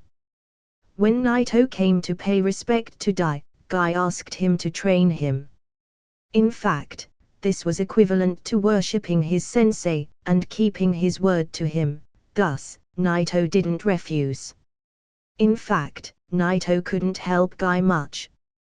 Guy's situation was similar to Dai's. He couldn't control chakra, and his talent in ninjutsu was inferior, just like how originally Naito was. In this case, everything related to ninjutsu couldn't help him much, and Guy's only salvation was the Hakemon Tonku, just like Naito too. Naito first helped Guy complete the first 2 stages of the Sage Mode's transformation. Initially, he thought that it won't work on Guy, but unexpectedly he succeeded, and Guy managed to open the 6th gate of the Hakemon Tonku and also caused the side effects to reduce due to that. Although, Guy has reached the 2nd stage of the Sage Mode and managed to open the 6th gate, with the 3rd stage of the Lightning Armor, the Reverse Hakemon Tonku, the Shock Force, etc. Put Naito on a whole different level. It was Guy's limit. The 3rd stage was still tricky for Kushina to achieve even with Kurama's help. He needed a massive amount of chakra to support the transformation, which isn't available in Guy's case. So for his next training, Naito's used the added weight rock technique on Guy to replace his weights. Which is pretty effective for now. Hiss. Hiss. Guy was grasping heavily. Sweating, Guy smiled while looking at Naito, then said, "I didn't expect to improve my strength so quickly. Thank you for the help." Naito shook his head slightly without saying a word. They stood quietly for a while. After he rested, Guy turned around and looked like he was about to continue his training. Naito suddenly turned around, looking at a big tree in the back. "Don't you wanna come out yet?" "Sorry, I didn't mean to peep." A young boy, about 5 or 6 years old, came out from behind the tree, with a shocked expression. "Little kid. Why are you here?" Guy looked at the little boy strangely and asked. He felt someone was watching them, but he didn't expect him to be just a kid. Facing Guy's inquiry, the young boy didn't panic and said calmly, "Nothing. I was just doing my throwing shuriken training around here, and I heard some noises, so I came to check out." "Is that so?" Guy smiled at the boy. He didn't look like he cared much. However, Naito, who was standing there, watched the kid with an in-depth look in his eyes. Although he was still a kid, Naito could easily recognize him. He was Uchiha Itachi. It's been a while since Sasuke was born. As for Naruto, his identity got concealed by Sarutobi, and he didn't get his father's last name and gave him his mother's last name, the same as the original. Uchiha Itachi didn't see Naito before. After all, he was too young, but he knew the 2 in front of him were too strong. Uchiha Itachi didn't feel the slightest strength from Naito's body, as if he was just an ordinary person, but Guy felt strong, but he was calling Naito, "Master." Obviously this guy is not an average person. Although he was young, Itachi's way of thinking was completely different from his peers. "Sorry to bother you, I will leave right away." Itachi bowed his head slightly to Naito and Guy. Then he turned and prepared to leave. At that moment, Guy noticed the symbol on the back of Itachi's clothes, which was the Uchiha clan symbol. The Uchiha clan. He got a little bit surprised, but Gain didn't care much. Watching Itachi leave, Naito shook his head, then gently patted Guy's shoulder. Whoom! Suddenly, the gravity felt stronger, as if a horrible weight fell on his body. This was the added weight technique. Guy couldn't practice the lightning armor technique. And he couldn't perform the added weight technique either. He could only rely on Naito to help him with that. Okay. Next 500 push-ups. Feeling the weight on his body, Guy's face got excited, and continued his training. While Naito looked in the direction where Uchiha Itachi left, exposing an exciting expression. Uchiha Itachi returned to the place where he was doing his training. He looked at the targets that were hanging on from the tree's trunk, then he took out shurikens and shoot them toward the targets. Whoosh! Several shuriken hit the targets with precision. Itachi glanced at the target on the side, clenched his teeth, then took out 2 shurikens, and then threw them. Ding! When the 2 shurikens flew halfway, they got collided in midair, with one of them suddenly changing its trajectory, then landed on the target on the side. However, it didn't hit the middle of the target, but on edge. The power of the rotation should increase slightly. Looking at this scene, Itachi groaned for a moment, then walked to the targets and took off the shurikens. At the same time, he remembered how Guy was doing his training. That person's body is so strong. How can someone train to achieve such a level of physical strength? With a thoughtful expression, Itachi couldn't help but whisper. Then, Itachi thought of Naito, who was standing next to Guy. That person with the white cloak looked like an ordinary person, but he gave me a feeling as if he was fully integrated into nature. Would they show me if I asked them about their physical training? Itachi hesitated a little, then finally shook his head. The sky gradually darkened, and Itachi returned to his home. He first went to see his brother Sasuke, then he gathered with his family to have dinner. In the dining room, Itachi accidentally mentioned to his father, Fugaku, the 2 people he has seen in the woods. When he heard what Guy looked like, Fugaku opened his eyes wide. He immediately remembered the scene, when his father, Mato Guy, opened the 8 gates of the Hakemon Tonku and single-handedly beat both the Yonbi and the Gobi. Although Fugaku didn't participate in this fight, he led Konoha's police force to rescue the wounded in the village, but he could still see this shocking scene outside of the village. Actually, everyone saw that, except for the children such as Itachi, they could only see a beam of light attacking the 2 Baijua. Everyone considered Dai as a hero, and naturally, they were very concerned about his son, Guy. Of course, there are also some people who got inspired by him and tried to practice the Hakemon Tonku, but most of them give up very quickly. Although it's very powerful, to be able to practice it, they needed to abandon ninjutsu and genjutsu almost entirely and only focus on physical strength. Otherwise, you wouldn't be able to reach that level. And to be honest, there isn't a lot of people with such a strong will to keep the hard practice.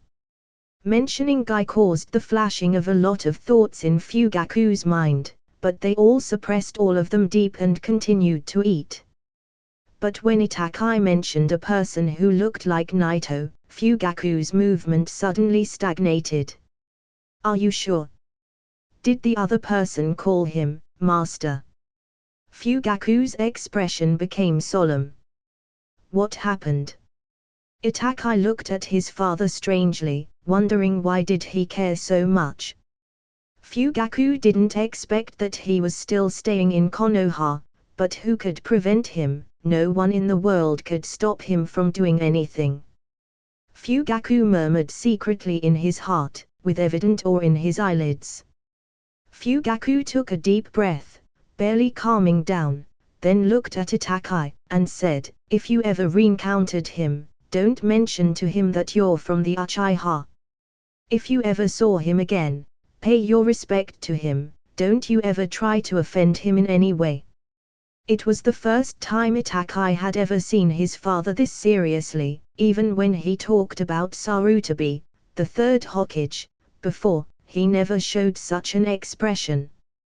What kind of person could make his father so afraid, so worried to mention his name even when he's not around? Uchiha Itachi looked at his father, Uchiha Fugaku, with amazement. That man. Who is he exactly? The strongest shinobi in the world, Naito. Fugaku looked uncomfortable, saying Naito's name, even his tone sounded shaky. Itakai looked thoughtful, then murmured, Naito. Feels familiar.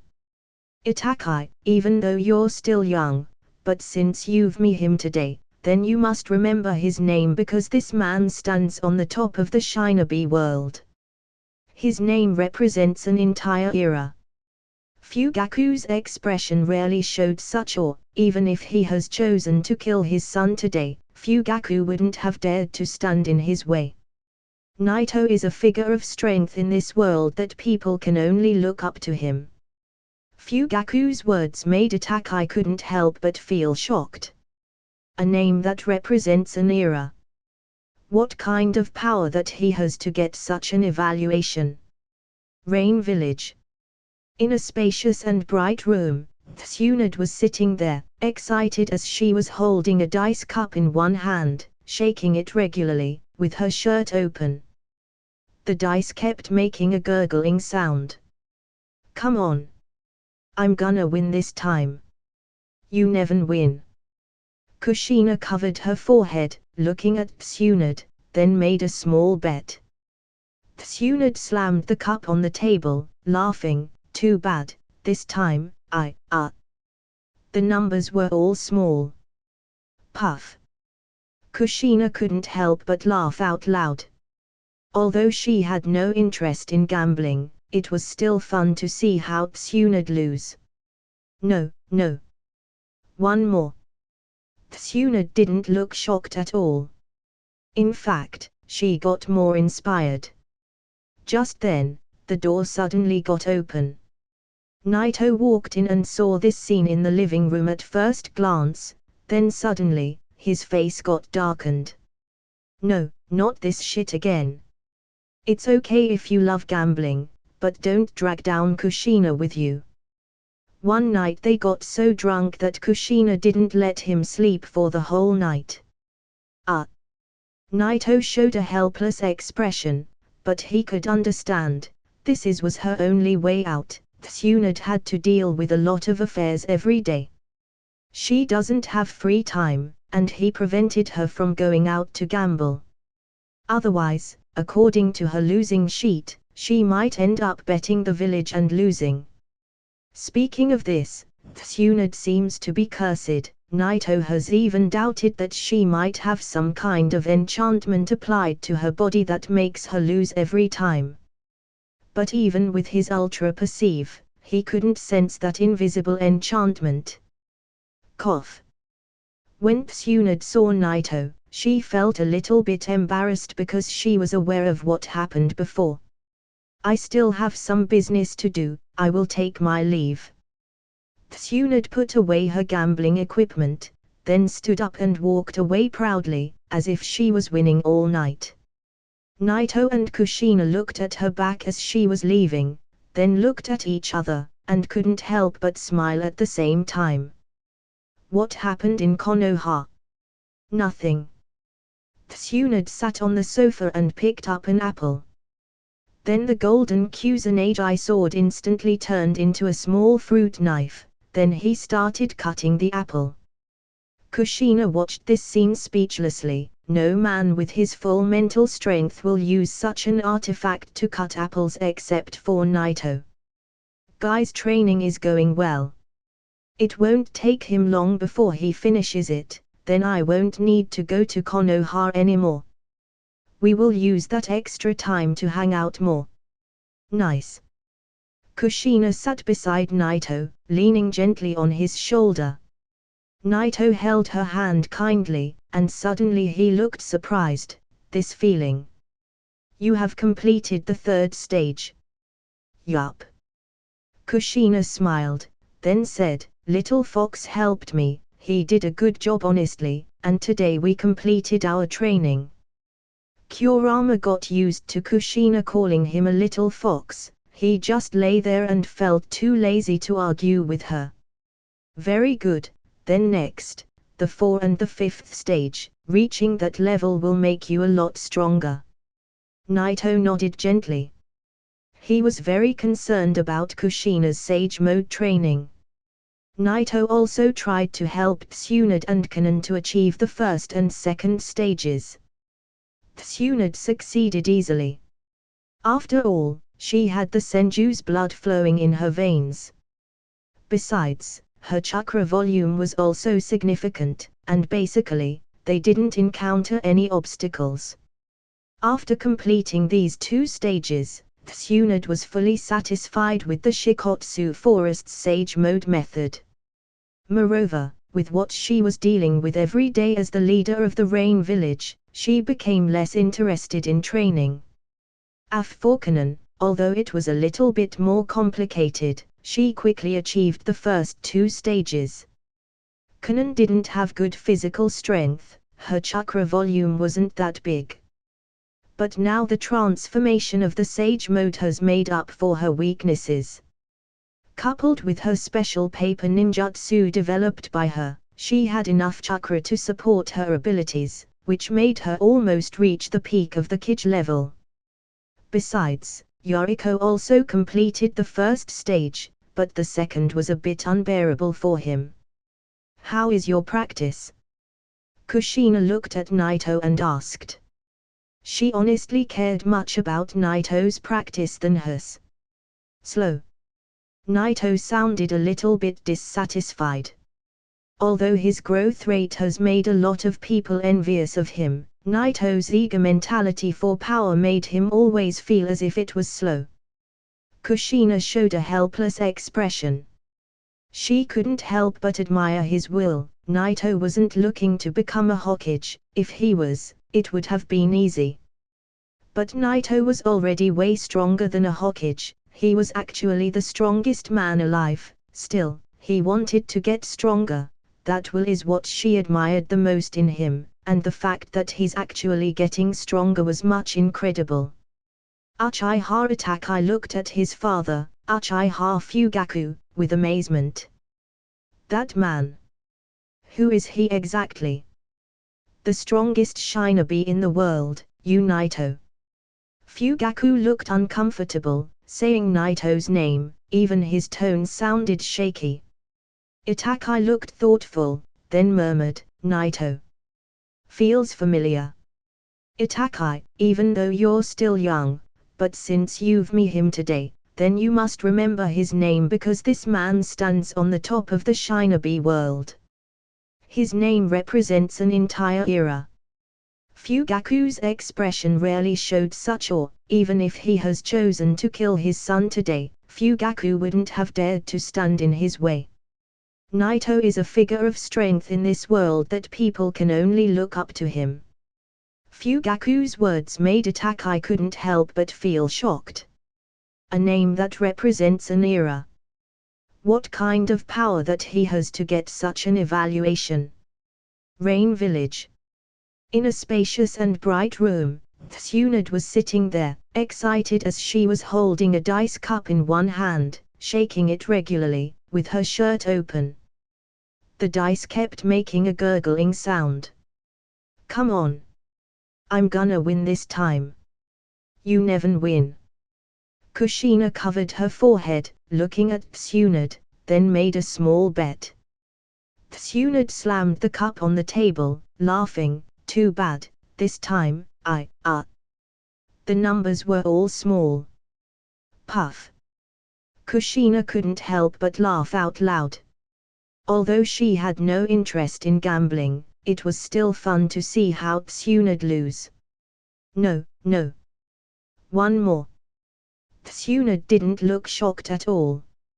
In fact, she got more inspired. Just then, the door suddenly got open. Naito walked in and saw this scene in the living room at first glance, then suddenly, his face got darkened. "No, not this shit again. It's okay if you love gambling, but don't drag down Kushina with you." One night they got so drunk that Kushina didn't let him sleep for the whole night. Naito showed a helpless expression, but he could understand, was her only way out. Tsunade had to deal with a lot of affairs every day.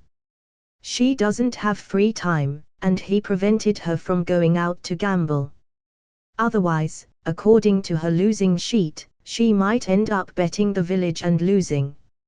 Speaking of this, Tsunade seems to be cursed. Naito has even doubted that she might have some kind of enchantment applied to her body that makes her lose every time. But even with his ultra perceive, he couldn't sense that invisible enchantment. Cough. When Tsunade saw Naito, she felt a little bit embarrassed because she was aware of what happened before. I still have some business to do, I will take my leave. Tsunade put away her gambling equipment, then stood up and walked away proudly, as if she was winning all night. Naito and Kushina looked at her back as she was leaving, then looked at each other, and couldn't help but smile at the same time. What happened in Konoha? Nothing. Tsunade sat on the sofa and picked up an apple. Then the golden Kusanagi sword instantly turned into a small fruit knife. Then he started cutting the apple.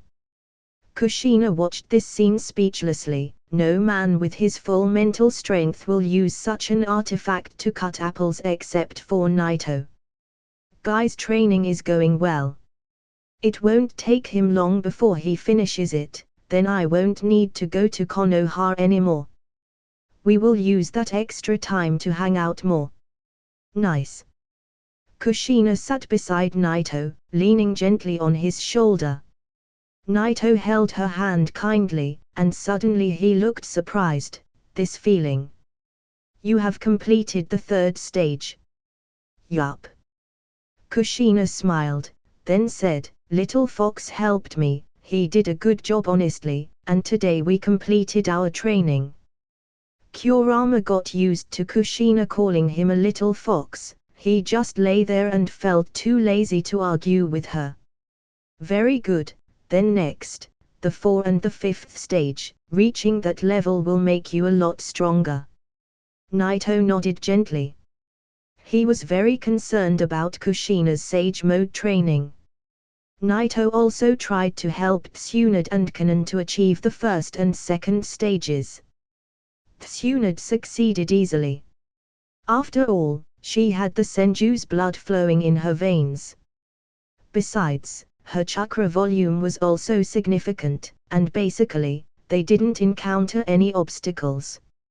After completing these 2 stages, Tsunade was fully satisfied with the Shikotsu Forest's Sage Mode method. Moreover, with what she was dealing with every day as the leader of the Rain Village, she became less interested in training. As for Kanon, although it was a little bit more complicated, she quickly achieved the first 2 stages. Kanon didn't have good physical strength, her chakra volume wasn't that big. But now the transformation of the Sage Mode has made up for her weaknesses. Coupled with her special paper ninjutsu developed by her, she had enough chakra to support her abilities, which made her almost reach the peak of the Kage level. Besides, Yoriko also completed the 1st stage, but the 2nd was a bit unbearable for him. How is your practice? Kushina looked at Naito and asked. She honestly cared much about Naito's practice than hers. Slow. Naito sounded a little bit dissatisfied. Although his growth rate has made a lot of people envious of him, Naito's eager mentality for power made him always feel as if it was slow. Kushina showed a helpless expression. She couldn't help but admire his will. Naito wasn't looking to become a Hokage. If he was, it would have been easy. But Naito was already way stronger than a Hokage. He was actually the strongest man alive. Still, he wanted to get stronger. That will is what she admired the most in him, and the fact that he's actually getting stronger was much incredible. Time passed quickly, and nearly 3 years passed in a flash. The title of the God of Shinobi gradually faded out of sight and became more like a legend beyond reach. During these 3 years, Naito occasionally left the Rain Village. He stayed most of the time there, hanging out with Kushina. It's not because of the Kyuubi that the two didn't want children, but because Naito felt that it wasn't the right time. Many things haven't been resolved yet, the danger was still there. Moreover, Kushina didn't complete her Sage Mode transformation, she only reached the 4th stage. In 3 years, Naito's spiritual space has almost absorbed the Dragon Veins chakra completely. The remaining part will only take him 1 more month to be absorbed.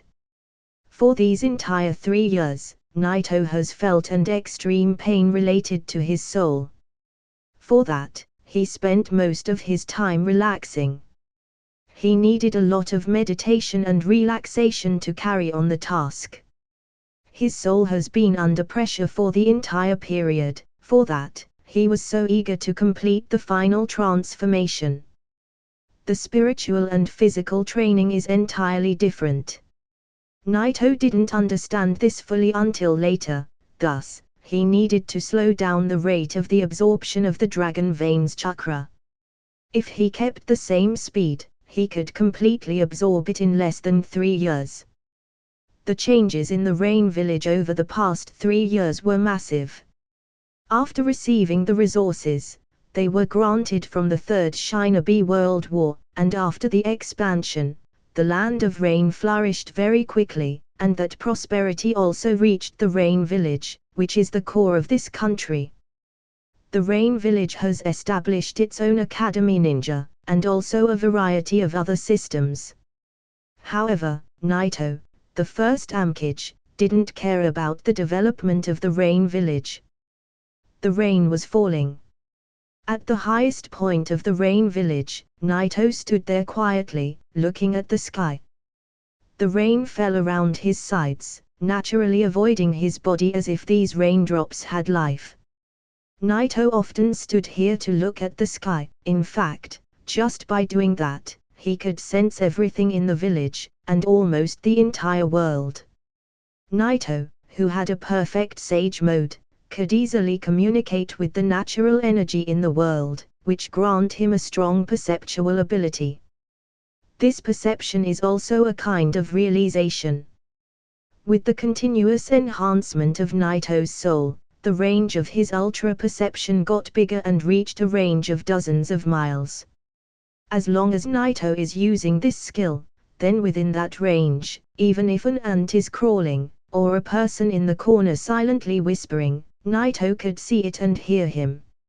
Suddenly, countless pieces of paper flew over and regrouped behind Naito's back, then turned into Kanan's figure. "Naito-sama. I know." Naito was looking at the sky, but he already knew about Kanan's arrival, and he even knew why did she come.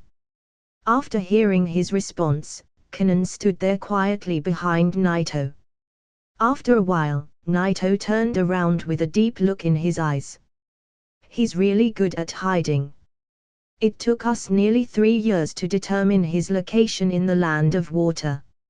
Naito said exactly what Kanan was gonna report to him.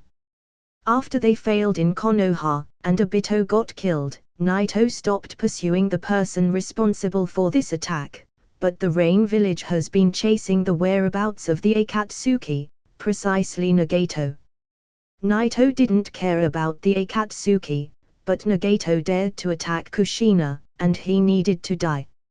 For these 3 years, the rain was getting stronger and stronger, and obviously, its intelligence system was by now powerful. Eventually, they found out some clues about the Akatsuki, and finally, Kanan determined the location of their base in the Land of Water. This wasn't unexpected. The Land of Water, and the Land of Fire, were separated by the sea.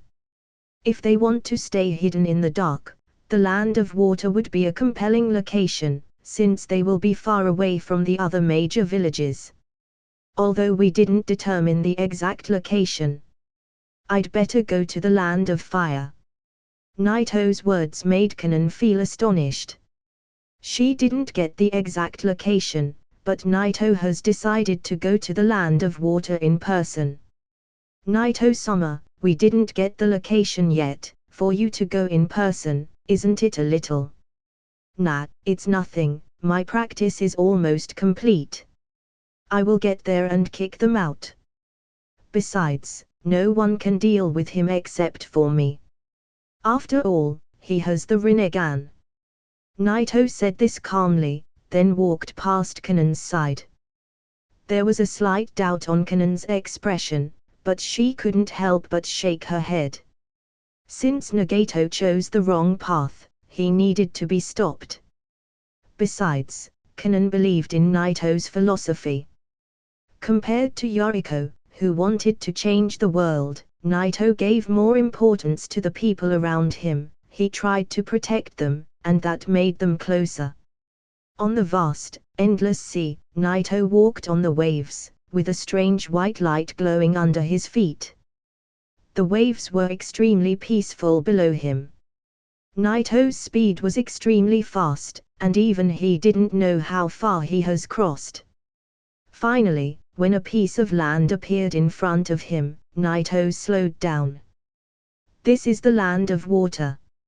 After setting foot on the land, Naito glanced at the endless sea behind him.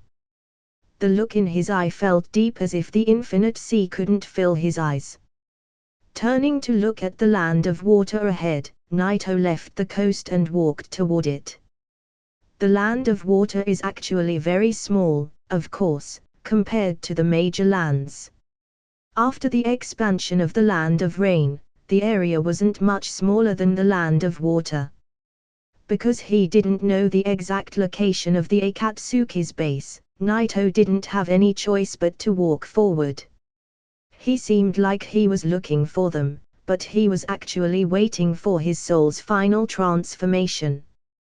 The feeling he had, in fact, every man will end up experiencing more or less, whether it was at a moment of life and death, or major change, this transformation is the sublimation of the soul. This is why a lot of people will get access to an exploding power that doesn't belong to their level at the moment of crisis, and defeat their enemy when they were supposed to die. This is due to their strong will. At the most critical moment, the one who has the strongest will can often erupt. The will is linked to the spirit, and the spirit is the key to the chakra, which makes the will the essence of power. Of course, these feelings are actually far less than what Naito was experiencing. Naito's transformation was far from being comparable to the short-lived strength burst at a moment of life and death situation. The land of water wasn't big. Judging by his speed, Naito could cross it in a short period. No matter where the Akatsuki's base is located, it was impossible for them to stay off Naito's perception. However, this was the most stupid way. Naito's most important task currently is to relax, thus, the direction was clear in his mind. That is straight to the water village. Although he seemed like he was aimlessly wandering in the land of water, Naito was actually heading toward the water village. Since the Akatsuki organization was based in land of water, it should be related to the village itself. Like in the original, the village may be manipulated by them behind the scene. Continuously advancing, Naito gradually entered a snow-covered area. However, the snowflakes were bouncing off his shoulders or hair before reaching him. The color of the snow was a little whiter than Naito's hair color. The last time he visited the land of iron, Naito encountered a similar scene, but at that time, Naito was in a rush. He had to deal with the 5 Kage meeting, thus, he didn't have time to enjoy the snow. Naito didn't want to speed up and cross the whole distance in a moment. He felt completely relaxed watching this scene, thus, he used his ultra perception to sense the snow for miles, which made the vision in his mind extremely clear. He could sense every snowflake falling on the ground, which made him appreciate God's word in making this beautiful scene. Wandering around in his perception, Naito reached the end of his perception range and saw a small town. This town wasn't on the road that Naito was traveling on. This town was in a different direction, so he just ignored it and moved on. But when the small town got fully included in his perception, Naito suddenly widened his eyes, revealing an incredible look. In that small town, a child, about 5 or 6 years old, was sitting quietly in the snow on the side of the street. The shirt on his body was very thin and worn. Apparently, he was a homeless orphan, begging for food in this cold weather, but the civilians were passing by totally ignoring him. Although he looked a little dirty, he looked like a healthy kid. On a second look, he doesn't look like a kid, but a bit more like a girl. Even in this cold weather, he didn't seem like he was cold, yet he was trembling. He was just hungry. Begging in such terrible weather was a difficult task in itself. The snow didn't take away the heat in his body, but the hunger he was feeling in his stomach was weakening him, taking the heat out of his body gradually. He was dying from starvation. Just then, a piece of bread suddenly fell into the bowl in front of him. His eyes sparkled, although his body was too weak. He immediately raised his head and looked at the man who gave him the food. Thanks. Thanks. Although he was dying from hunger and wanted to eat that bread, he still showed his gratitude first and said thank you. The figure in front of him was wearing a white cloak and had snow-colored hair. He looked as if he was completely integrated with the snow. In this kind of weather, it's rare to see people dressed like this. After he thanked him, he took the bread then started eating it. Naito looked at the boy in front of him, with an inexplicable color flashing in his eyes. It wasn't completely out of pity, Naito actually knew the little kid. The weather shouldn't be bothering this kid because of his bloodline limit that it's related to ice. His situation, his bloodline limit, his age, the timeline, the place were all related to that kid, Hakuyu. Looking at Haku barely having the strength to eat that bread, Naito felt sad for the kid. Haku, who was from the Yuki clan, can be said that was born with higher standards than ordinary people. After all, the Yuki clan had a strong bloodline limit, but not everyone could awaken it, just like the Uchiha clan, not everyone eventually awakened their Sharingan. However, unlike the Land of Fire, where a bloodline limit is regarded as an excellent talent, the Land of Water considered it as a cursed unknown power. In the village Hakuyu was born in, the villagers hated that power and were afraid of it. Haku's mother had the same bloodline limit but kept as a secret even from her husband. However, when they knew about Haku, his father led the villagers to kill his mother. And just before they murdered Haku, he accidentally used his power and killed everyone. Haku has been an orphan since then, wandering around the Land of Water.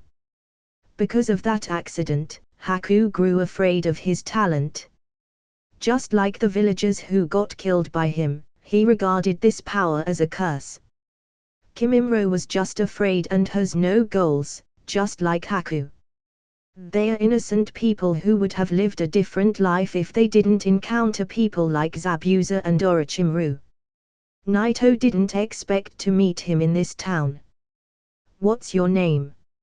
Naito stood there quietly, looking at the boy who had finished eating his bread, and asked softly. Haku. The boy's answer didn't surprise Naito. After all, there weren't a lot of people in this world who have awakened the ice release and were of the same age as Haku. Haku didn't want to make eye contact with Naito. He didn't know why Naito stayed here. Even when people gave him something to eat, they couldn't bear looking at his face and left immediately. They didn't care about him at all. Haku, who finished eating the bread that Naito has given him, couldn't help but ask weakly when he noticed that Naito didn't leave yet. Is there anything I can do for you, mister? Naito smiled and said, I want you to follow me. After that, Naito turned around and walked out of the town. Haku froze there, Shocked, he kept looking at Naito's back, getting far and far away. It was not until he completely disappeared into the vast snow that he finally woke up. Struggling a bit, he stood up, and ran in the direction that Naito has taken. Someone has actually needed him in this world, a world that he felt like he didn't have a place in it. It seemed as if a ray of light has appeared in this dark world, and he couldn't help but desperately grasp into it. That ray of light was Naito's back. Naito didn't stop, he walked outside the town, and didn't look back, but everything behind was under Naito's ultra perception. Leaving the town, Naito strolled in the snow. In Naito's previous life, when he watched the anime, he felt sorry for Haku's fate. However, at that time, Naito was unable to change anything. But if he wanted to change Haku's life now, it would be easy. But he needed first to consider whether Haku is suitable to be an ordinary person or a ninja. Speaking of which, Haku's personality isn't really that suitable to live as a ninja, but on the other side, he was very talented in ninjutsu, and when needed, he's willing to even give up his life to achieve his goal, which is extremely rare. Naito has been advancing at a constant speed. After a long time, Haku finally caught up from the rear, with his clothes completely covered with snow. No matter how many times he fell along the way, he stood up every time and continued to chase Naito. When he caught up, Naito finally stopped and turned to look at him smiling. Sure enough, he's more suitable to be a ninja. Haku couldn't believe what he's looking at, how many years it was since someone has smiled at him.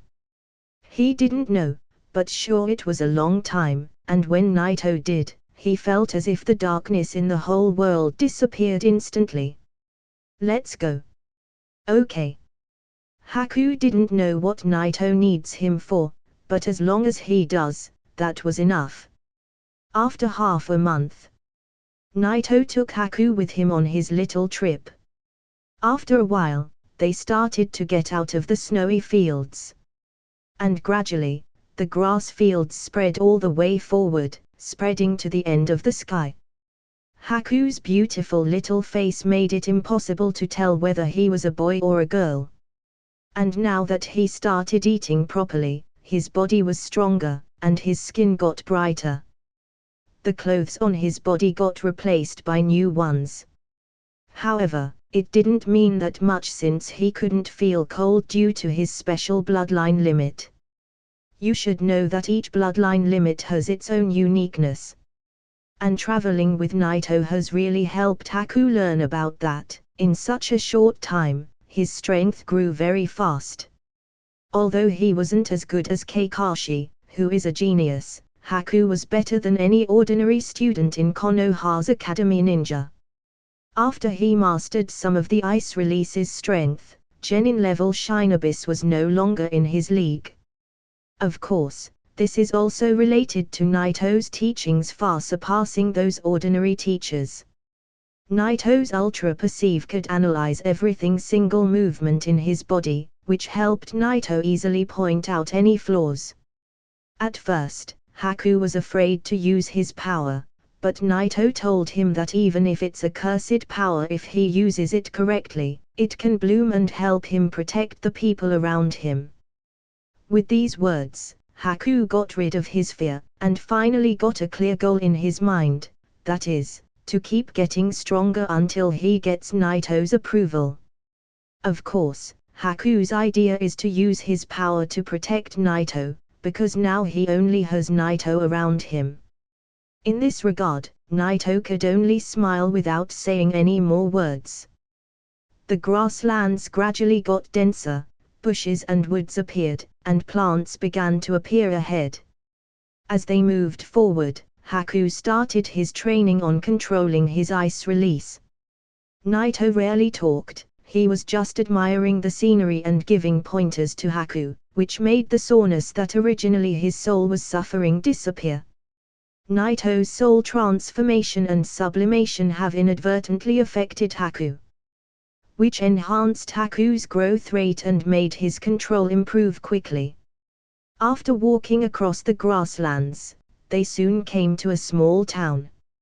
Naito took Haku to the town for a short rest.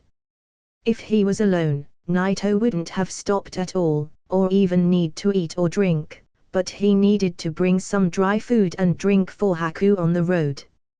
Haku was still a young kid and loved sweet things. In the restaurant on the side of the street, Haku, who was sitting there quietly eating for some time, finally broke the ice and asked Naito who didn't touch the food on the table. "Naito-sama, don't you want to eat? If you're full, then we better go." Naito nodded slightly. Naito didn't need food to survive, his body was nourished on natural energy. He ever eats it will be only for the taste. Haku noticed that, but that wasn't related to being a ninja, even ninjas need to eat. But he didn't trouble himself with searching for an answer. Naito was almost omnipotent in Haku's opinion. He wouldn't be surprised if he does anything. The moment he finished eating, he carried his bag and followed Naito out of the restaurant. The two left the town, then continued to walk forward. When the two of them left the town, a few figures followed them, quietly tailing them from the back. They were mist shinobis. The outfits of these two are strange. They should be outsiders and, most likely, ninjas. They're not wearing a forehead protector, they're trying to hide their identity for a purpose. They quickly caught up to them, then stopped both Naito and Haku. Looking at Naito's appearance, they couldn't recognize his identity. After all, Naito didn't show up in the ninja world for 3 years, and the nickname, God of Shinobi, was more like a myth by now. Whizzing. The 4 shinobis didn't ask, or say a single word. The plan was to shoot first, then ask questions. Most of the mist shinobis were cold-blooded humans. Their history is full of blood and cruelty, and most of them kill for the fun of it. This was the mist village, and was the behavior of its shinobis. Be careful. Haku saw the mist shinobis rushing. He seemed very wary. He suddenly stood in front of Naito and started doing some hand signs. Ice release, crystal wall. Whoosh. And ice wall rose suddenly, blocking the shurikens and kunais that the mist shinobis has shot on them, but a few of them were still hanging there with explosive seals on them. Boom! The explosion burst out, however, only a slight crack appeared on the ice wall. Ice release. Impossible. Were there some survivors from the Yuki clan? First, when they saw this scene, they looked shocked, then they showed a stronger intention to kill. This time, they were no longer willing to ask, this time they're gonna shoot to kill. They had orders to kill any survivors from the Yuki clan, and that's what they were gonna do. Whoosh! Suddenly a shinobi rushed directly to the front with a sword in his hand that he waved facing Haku's ice wall. The moment he cut the ice wall, Haku subconsciously backed away, avoiding the attack, forgetting about Naito behind him, who followed his movement, and fell back a few steps. The 4 shinobis didn't need communication, they instantly determined how they're gonna fight. The sword holder continued to attack Naito, and the other 3 rushed toward Naito from the back. Looking at this scene, Haku felt desperate. He couldn't support Naito, because the shinobi in front of him was at least a jonin, and he needed to go all out just to fight against him.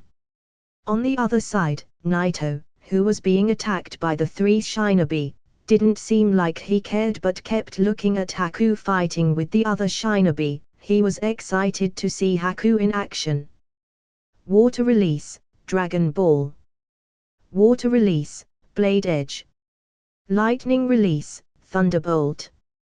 Naito didn't seem like he had any intention to deal with these 3 shinobi, who have already cast their technique, which made all of them look annoyed. This kind of treatment made them wanna kill him even more. Whoosh! The three releases fused together and turned to a gigantic dragon that rushed toward Naito with significant momentum. On the other side, Haku knew that Naito was powerful, but watching such a powerful ninjutsu rushing toward Naito made him couldn't help but feel worried, but he couldn't do anything even if he wanted to protect Naito. At that moment, Naito, who didn't take his eyes off Haku's battle, stretched his hand on the side and grasped the space on the side. Crack! Suddenly, the crack started to appear in the air, as if it was an invisible broken mirror. The colossal dragon suddenly froze in mid-action, then got shattered. The shock force shattered the three ninjutsu, then continued toward the three mist shinobis, with the entire field showing strange fragmentation marks that continued to spread. In an instant, the three shinobis froze with terrified expressions as the shock force, which caused a strong earthquake, shattered their bodies into pieces. Space itself cracked, and the blood spilled on the ground. The shinobi, who was fighting with Haku, saw this scene and felt extremely horrified. This is not ice release. The shinobi got confused. At first, he thought that these two were related. But this is just too strong, and too scary to be the ice release. Naito retracted his hand gently after he killed the three mist shinobi, with an indifferent look on his face. It has been only 3 years since the last time he came out to the world, and now people dare to attack him. People really forget quickly. Even his look didn't change much, his hair only got longer. But it was natural that they couldn't recognize him. After all, the land of water was separated from the other countries. Only a few shinobis from the mist knew how Naito looked. Because most of the people who saw him are dead. Haku, keep on. Naito didn't kill the last one but ordered Haku to keep the fight. Naito noticed that Haku lacks fighting experience. After all, training and actual battle are very different. Even with Naito's help, he needed to gain that experience. Yes. Haku woke up from the shock he felt when he watched Naito kill those shinobis, then continued his fight. The mist shinobi looked horrified. He couldn't help but feel that Naito wasn't an ordinary shinobi. He was too afraid to move, which made him unable to fight using all of his strength. But even in this case, Haku couldn't finish him. After all, he has just become a ninja. Naito didn't say anything to Haku, he just watched quietly. He even felt surprised by Haku's performance. In the beginning, his movements looked extremely rusty and rough. If the mist shinobi wasn't afraid of Naito and thinking all of the time of a way to escape, he would have got killed. But over time, Haku's fast learning ability in actual combat made Naito couldn't help but admire him. He looked as if he was born to fight. His rough and rusty movement got sharpened in a short time and raised to a very high standard. Once again looking at Haku, Naito couldn't help but remember Kimimaro, who was really a true shinobi. The kid didn't even need to practice, he was a killing machine, and an actual fighter. His fighting skills seemed as if they were passed down to him at the moment of his birth. Even the mist shinobi looked shocked by Haku's performance. At first, he was easily swinging his sword to block Haku's attacks.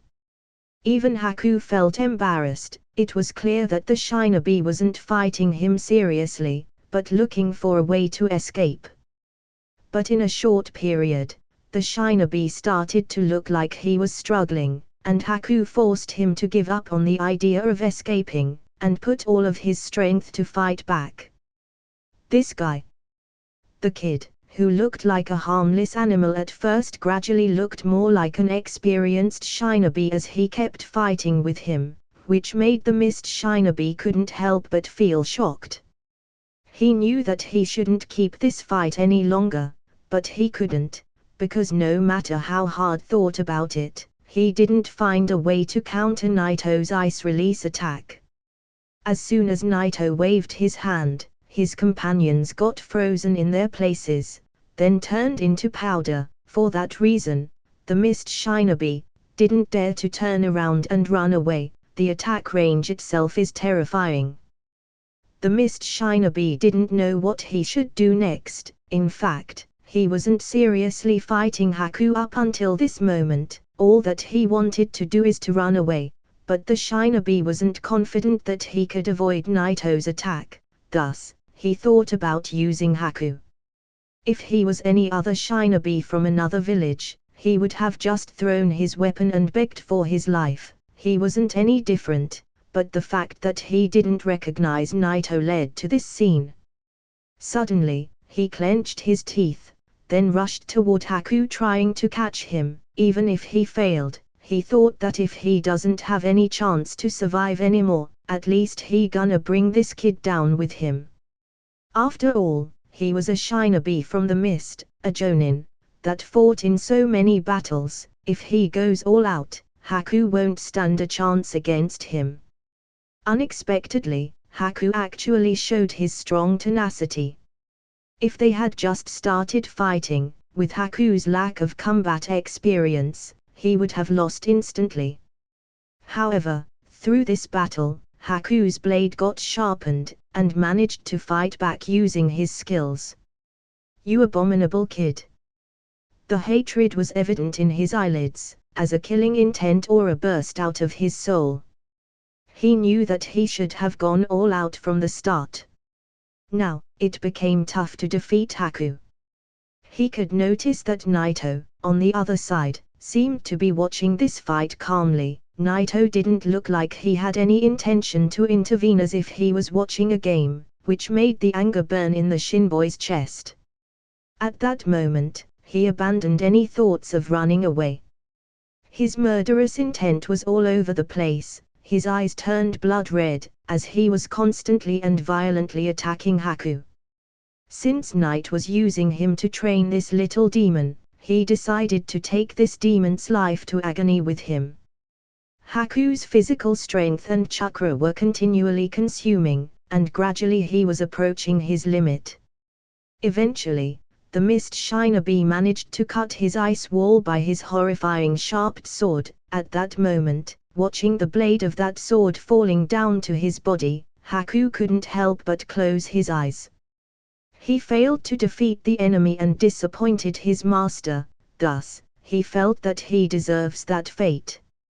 However, when Haku closed his eyes waiting for his inevitable death, nothing happened, which made him shockingly open his eyes. That was when he saw the mist shinobi, a half-broken sword with a look of horror on his face. He turned around to look at Naito, who was raising one of his arms, with his fingers bent together as if he has made a flicking motion. "Naito-sama." Haku didn't expect Naito to save him, because he felt like he deserved to die. He disappointed his master, after all. "Well done." Naito looked calmly at the field, then gave Haku a rating. In fact, this wasn't out of courtesy. Naito actually thought that Haku has shown an excellent performance. Haku apparently didn't expect Naito to give such an evaluation, which made him freeze there for a while. On the other side, the mist shinobi was still there, stunned, holding his broken sword. He wasn't stunned because his sword got broken, but because of what Haku has called this guy. "Naito-sama." "You Naito." Even though he has never seen Naito, he heard the name, he heard it more than once. He turned to look at Naito aside, then looked at the broken ground in the back, remembering the scene of the space fragmentation from before made him shocked. This young man, who looked in his 20s, is actually the strongest shinobi alive, the god of shinobis himself, Naito. He couldn't help but have doubts. After all, why would a legendary figure like the god of Shinobi appear here? He couldn't help but doubt that he's another person with the same name. At that moment, Naito glanced at him lightly. This one was different from the indifferent glances that he was giving him before. It has such a severe coldness, which instantly penetrated his whole body. It made him feel as if he got struck by lightning, as if something was bursting into his mind. Suddenly, the mist Shinobi lost consciousness directly and fell to the ground. "Let's go," Naito said, that then turned and left. Not until he heard that sentence Haku could awake from his daze, but he hesitated a little when he saw the mist Shinobi lying on the ground. Naito kept walking forward, and the ground kept cracking under his feet. The fragmentations didn't spread too far. Naito kept walking for a while, then suddenly, the cracks spread. At that moment, Haku looked afraid. "Even if he wanted to kill you, you're still gonna spread his life," Naito turned then said lightly. Haku froze for a moment, then a shameful expression appeared, then said, "I'm sorry." "No need to apologize, it's okay." Naito shook his head and said, "Although this ninja world is cruel, it's not wrong to be kind inside. But you need to have the power that can complete that kindness deep inside your heart." Haku listened to every word Naito has said carefully, then nodded vigorously, promising himself that he would remember every word that Naito said. Looking at his serious expression, Naito couldn't help but smile. Naito took Haku and kept walking in the direction of the mist village. He could finally see the village from a distance. It was already night, but the village was glowing, with the blazes of flame. It seems like a war has erupted. Is this the rebellion of the Kaguya clan? Looking in the direction of the mist village, Naito's eyes looked sharp. In the original, it seems that Uchiha Obito wanted to revenge Rin by controlling the fourth Mitsukage and turning it to bloody mist. Although the plot got completely rewritten by Obito's death, it seems that the village's fate didn't change. Most probably because of the Kaguya clan. The clan wanted to rebel, so even if the fourth Mitsukage wasn't controlled by the Akatsuki, he needed to deal with them. He must have issued various assassination tasks, which led a war to break out. Naito didn't stop because of this ongoing war. Instead, he kept walking forward with Haku. After a few more steps, he stopped with a surprised expression. Because Naito has seen a very familiar person in his perception. It was Orochimaru, who left Konoha more than 3 years ago. Gradually approaching the mist village, even Haku seemed like he has realized that a war has broken inside the village, showing a severe expression. However, due to his age and appearance, even his serious expression looked cute. Orochimaru was standing calmly on a high place, looking at the war in the village. His eyes seemed sharp. As Naito and Haku were gradually getting closer to the mist village, Orochimaru suddenly looked startled and turned quickly in Naito's direction. "Now this interesting, but why did he come here?" A grin smug appeared on Orochimaru's face, then he turned around and walked toward Naito. He didn't try to hide from Naito, because if he could sense his presence, then Naito must have found about him a long time ago. Soon, Orochimaru reached Naito. The moment Haku saw Orochimaru, he looked surprised, then stared at him with great vigilance, and took an alerted stance, ready to protect Naito from him at any time. He could instinctively sense how dangerous Orochimaru was. Compared to Naito, who could control his aura in front of other people so they can act normal around him, Orochimaru didn't care about that. He had such a demonic aura around him, that makes people feel very alerted around him. "Orochimaru, you're scaring the kid."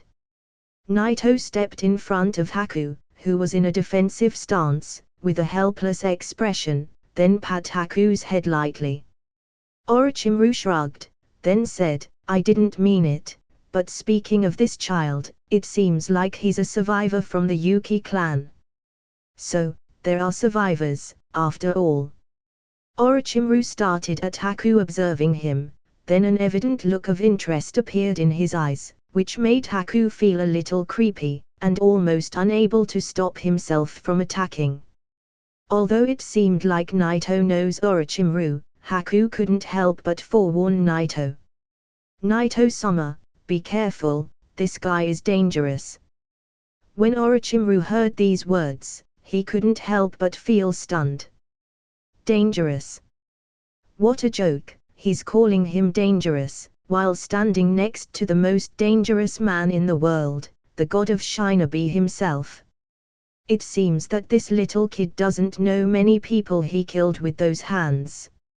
Naito smiled, then he simply dragged Haku from the front to the side, and said, okay, listen, I don't want to see you pose in front of me like that to protect me in the future, and this guy is not scary, he won't mind even if you tried to freeze him. But I don't wanna. Haku looked at Orochimaru and said weakly. Orochimaru felt speechless. By the way, you seem to know a lot about the Yuki clan. Orochimaru nodded, and said, I have been collecting information on all kinds of bloodline limits since I got expelled by the third Hokage. I came here to the Land of Water, and continued my researches. He. You mean since you got kicked out? A mocking expression appeared on Naito's face while he sneered at Orochimaru. Although it's not clear what Orochimaru's real level now, with such a powerful pair of Mangekyou Sharingan, and with Hashirama's cells planted in his body, Orochimaru should be much stronger than the original. Sarutobi, who's not in his best days, cannot be an opponent to Orochimaru. Orochimaru sneered too, saying, well, I really hoped that the man he chose to succeed him would be better. Unfortunately, he didn't live to his expectations. Orochimaru shook his head, then continued, the situation in the Mist Village is more terrible than Konoha, everyone is obsessed with power. Although Sarutobi-sensei is doing poorly in some aspects, at least in Konoha, no clan will dare to take away his authority, but the situation here is different. The war has broken in the Mist Village between the major clans who want to control the village. Even the Mitsukage found himself helpless in this situation. In the face of this contradiction, he had no point but to eliminate the danger, and get rid of the clans who had power Kekii Genkai. The Yuki clan was the first one to be overthrown. Orochimaru turned to look at the Mist Village at the rear, then continued, the clan that has started this rebellion is the Kaguya clan. Orochimaru's words made Haku slightly lost. The cause of that suffering he lived with started initially from here. However, his lost expression disappeared in an instant. Regardless of what happened in the past, no matter what family he could have, Haku didn't care. What's important to him now is Master Naito, who is standing next to him, who is willing to protect him with his life. So that's how it is. Naito nodded. Orochimaru's information didn't exceed Naito's expectations. Naito has already guessed all of this.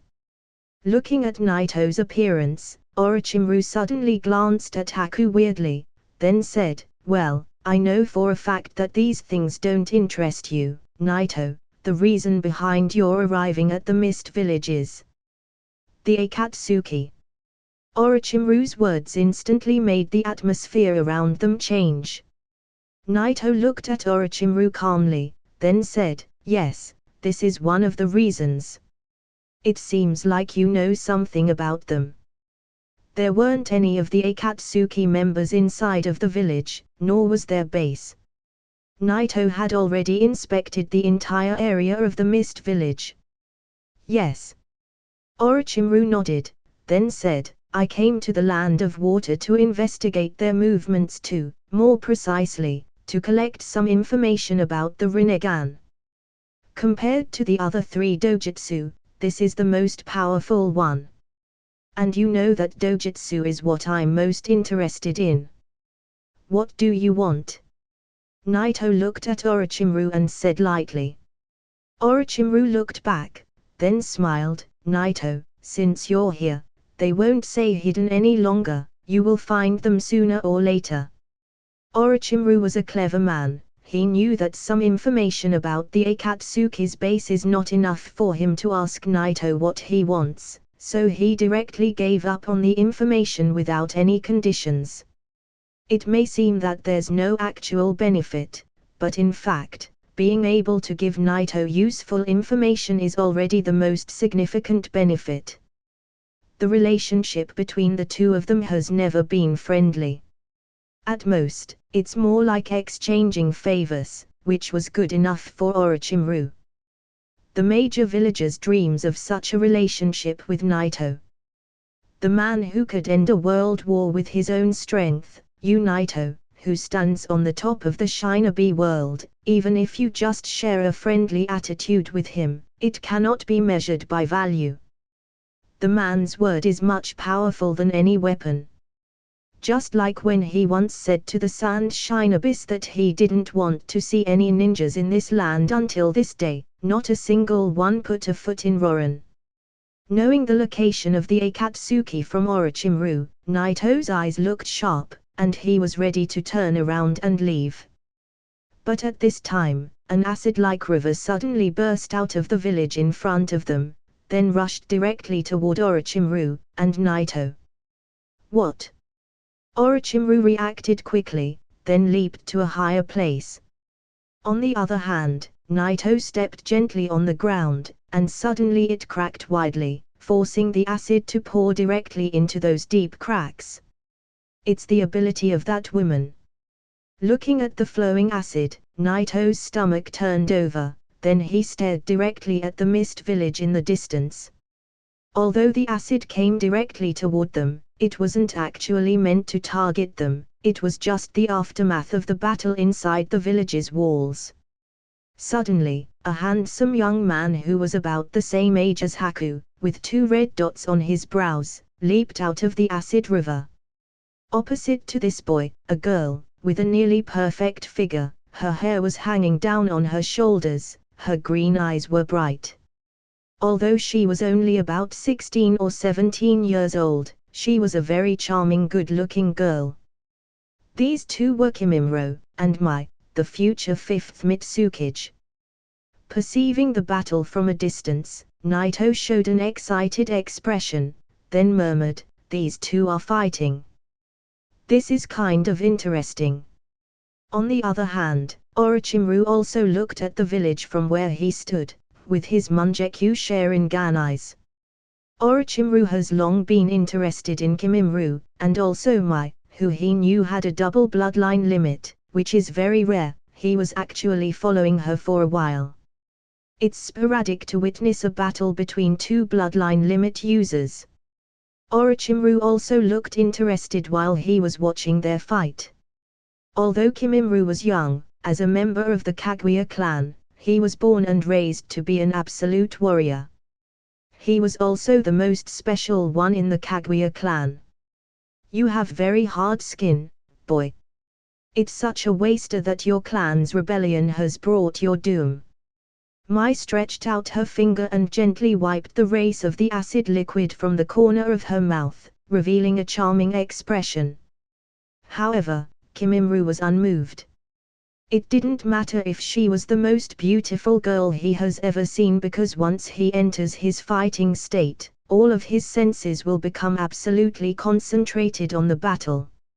Many shinobis need to go through countless battles before they can enter such a state. Naito awakened it in the Second Shinobi World War when he joined forces with Sakumo to defeat Onaki. For Kimimaro, it seems like it was born along with him and his fighting skills. Whoosh! Kimimaro crossed his arms against his chest, and sharp bones instantly pierced his skin, then he rushed toward Mai. Boil release, skilled mist technique. Facing Kimimaro's attack, Mai's charming face instantly changed, and then she became very serious. With one seal, she opened her mouth. Suddenly, a weird mist filled with acid burst out of her mouth. Kimimru could feel his eyes burning.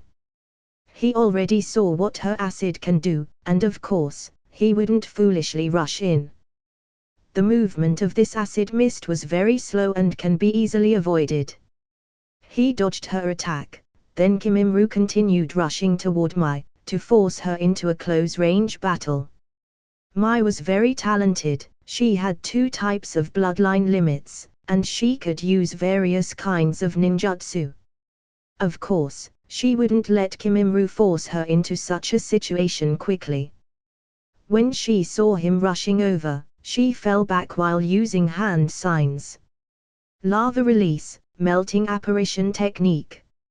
An acidic mud flow, capable of corroding flesh, spit out of Mai's mouth toward Kimimru, with an extensive range.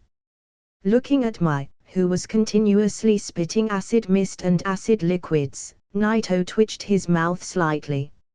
No wonder you couldn't find a husband. Kimimru is also pretty good. His fighting style is so powerful. Wait, doesn't seem right. Naito shook his head, then he continued watching the battle between Mai and Kimimru. Mai's strong releases gave Kimimru a hard time. Although she couldn't hurt him even when her attacks touched him, he was definitely not gonna let these attacks reach him. Kimimru got forced to fall back, and while he did, he pointed his fingers at her. 10-finger drilling bullets. Whoosh! 10 horrible bones bullets got shot toward her, making an extremely sharp hissing sound, which obviously determined its strong penetrating power. However, Mai, on the other side, who was facing these power bones bullets, remained unmoved. She continued to spit out this acid liquid. The 10 bullets passed in Mai's acid, which made the speed drop significantly. The bones bullets continued to fly toward her, but in the end, they got easily stopped by Mai. Ding! The bones bullets got melted entirely and turned into ashes. This scene made the light in Kimimru's eyes became dimmer, with an evident fear in it. We just started playing, don't run away so easily, this is not very manly from you. Oh, I forgot you're just a little demon. Mai stared at Kimimru, then a grin smug appeared on her face. Kimimru didn't know what Mai has meant by these words. He was just 6 years old, he still doesn't understand what manly even means. However, he knew one thing, this woman is powerful, and it will be tough to defeat her, even if he got serious. In the face of Mai's strong releases, the 6-year-old Kimimru didn't have any choice but to retreat, but Mai chased him all the way out of the mist village. Mai forced Kimimru to retreat, but she didn't seem happy. She was regarded as genius among her peers, but she had a hard time dealing with just a little boy. If this information got out, Mai would lose her position in the village. Now she had only one goal in her heart, which is to quickly kill Kimimru. However, after chasing him all the way out of the village, Mai saw 2 people standing outside, which were Naito and Haku. Looking at Naito and Haku in the distance, Mai got extremely vigilant, not knowing what these 2 were doing there. So while she was attacking Kimimru, she expanded the range of her attack, and let her acid mist reach Naito and Haku in the distance. Master, be careful. Upon noticing this, Haku immediately stepped forward, preparing to block her attack. However, this was Mai's acid mist, even his ice release won't block her attack. Although the 2 were bloodline limits, Mai has mastered it for a long time, it's natural that Haku's would be inferior. Naito held Haku's hand, preventing him from using a hand seal, then waved his backhand at the acid mist. Whoosh! His loose sleeve swept as if there was a strong wind roaring. Suddenly, the horrible acid mist that was enough to corrode Kimimru's bones got shattered. This is impossible. Looking at this scene, Mai got shocked. With such a disbelief evident in her eyelids, she even stopped moving for a second. On the other side, Kimimru was equally shocked, looking at Naito in disbelief. That terrifying acid mist has just got wiped out by this silver-haired young man. Haku, who got dragged back by Naito, also watched Naito with a look full of admiration. As long as he's with Naito, he didn't fear even the deepest place in the abyss. Only Orochimaru, who was still watching them for that high place, didn't look surprised. It is only natural for the guy who was regarded as the god of shinobi to wipe such a weak attack with the wave of his hand.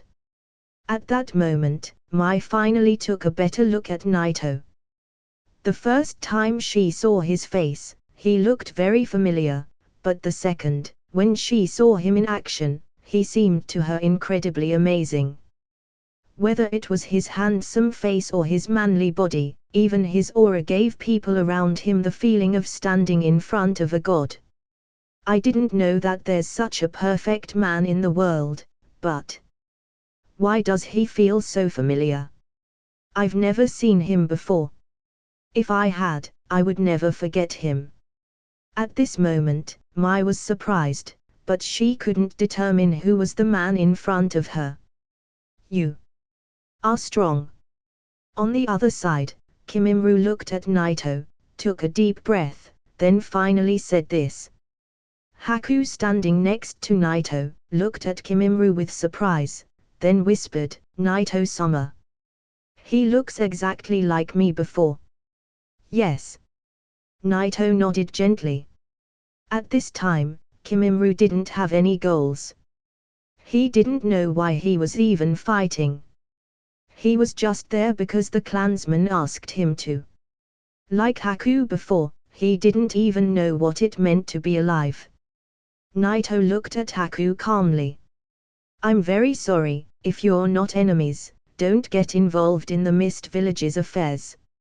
Although Mai was amazed by Naito's power and appearance, she was an extremely talented ninja. After all, she immediately calmed herself down and spoke to Naito with a deep voice.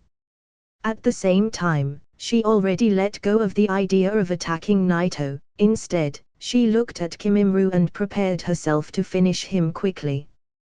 Kimimru felt Mai's killing intent and immediately raised his guard, ready to continue fighting. "Naito-sama, would you please help him?" Haku, who was next to Naito, looked at Kimimru, who was about his age, and suddenly whispered to Naito. Perhaps Haku felt for Kimimru because he saw his past self in him. Yes. After he heard Haku's words, Naito nodded slightly. Kimimru was also a very talented boy. Although his life experience wasn't that miserable, his talent was enough for Naito to care. Of course, Naito also felt that Haku would need a rival. It would be good for both of them. At that time, the battle between Mai and Kimimru broke out again. Lava release, melting apparition technique. 10-finger drilling bullets. The corrosive acid and the horrifying bones bullets collided, attacking each other fiercely. At that moment, Naito finally said faintly, "Stop fighting." The moment those words were spoken, Naito stretched out his hand, then flickered his middle finger toward them. Whoosh! A cannon of pressurized air swept crossing the void, making the air ripple. Suddenly, that cannon that was cracking the space around it flew across to the bone bullets and the strong corrosive acid. Bang! The collision caused a sudden tremor over the ground, that got split between Mai and Kimimru. The crack spread all the way and almost crossed toward the village. At that moment, it seemed as if the abyss's doors got opened on earth. The bottom looked so deep and dark. The acid that was spat out by Mai's mouth got instantly swallowed into the abyss, and never was seen again. Quiet.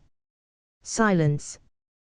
Whether it was Kimimuru, Mai, or even Haku, who was standing next to Naito at the time, they were all shocked looking at the abyss that has suddenly appeared on Earth. It felt just like dreaming. Mai looked at this abyss with great shock. She turned her head to look at Naito, and finally, a thought struck her and made her somewhat disbelieve. This can't be. This person is. And at this time, a figure suddenly rushed over toward Naito, showing a friendly smile. "Naito-sama, please be our guest at the Mist Village. We've been dealing with some troubles inside, so I couldn't come to you earlier. Please accept my apology. As the Mitsukage of the Mist Village, we're extremely sorry." He was the fourth Mitsukage. Seeing how the Mitsukage came out personally, and listening to the words spoken by him, made Mai feel extremely horrified. It's really him. The god who ended the Third Shinobi World War with his own strength, the man who's regarded as the god of Shinobi. No wonder he has such a shocking power. That's it for this video, guy. Hope you like the video. Like, share and subscribe the channel. Also tell me your recommendations in the comment section down below. Thanks for watching.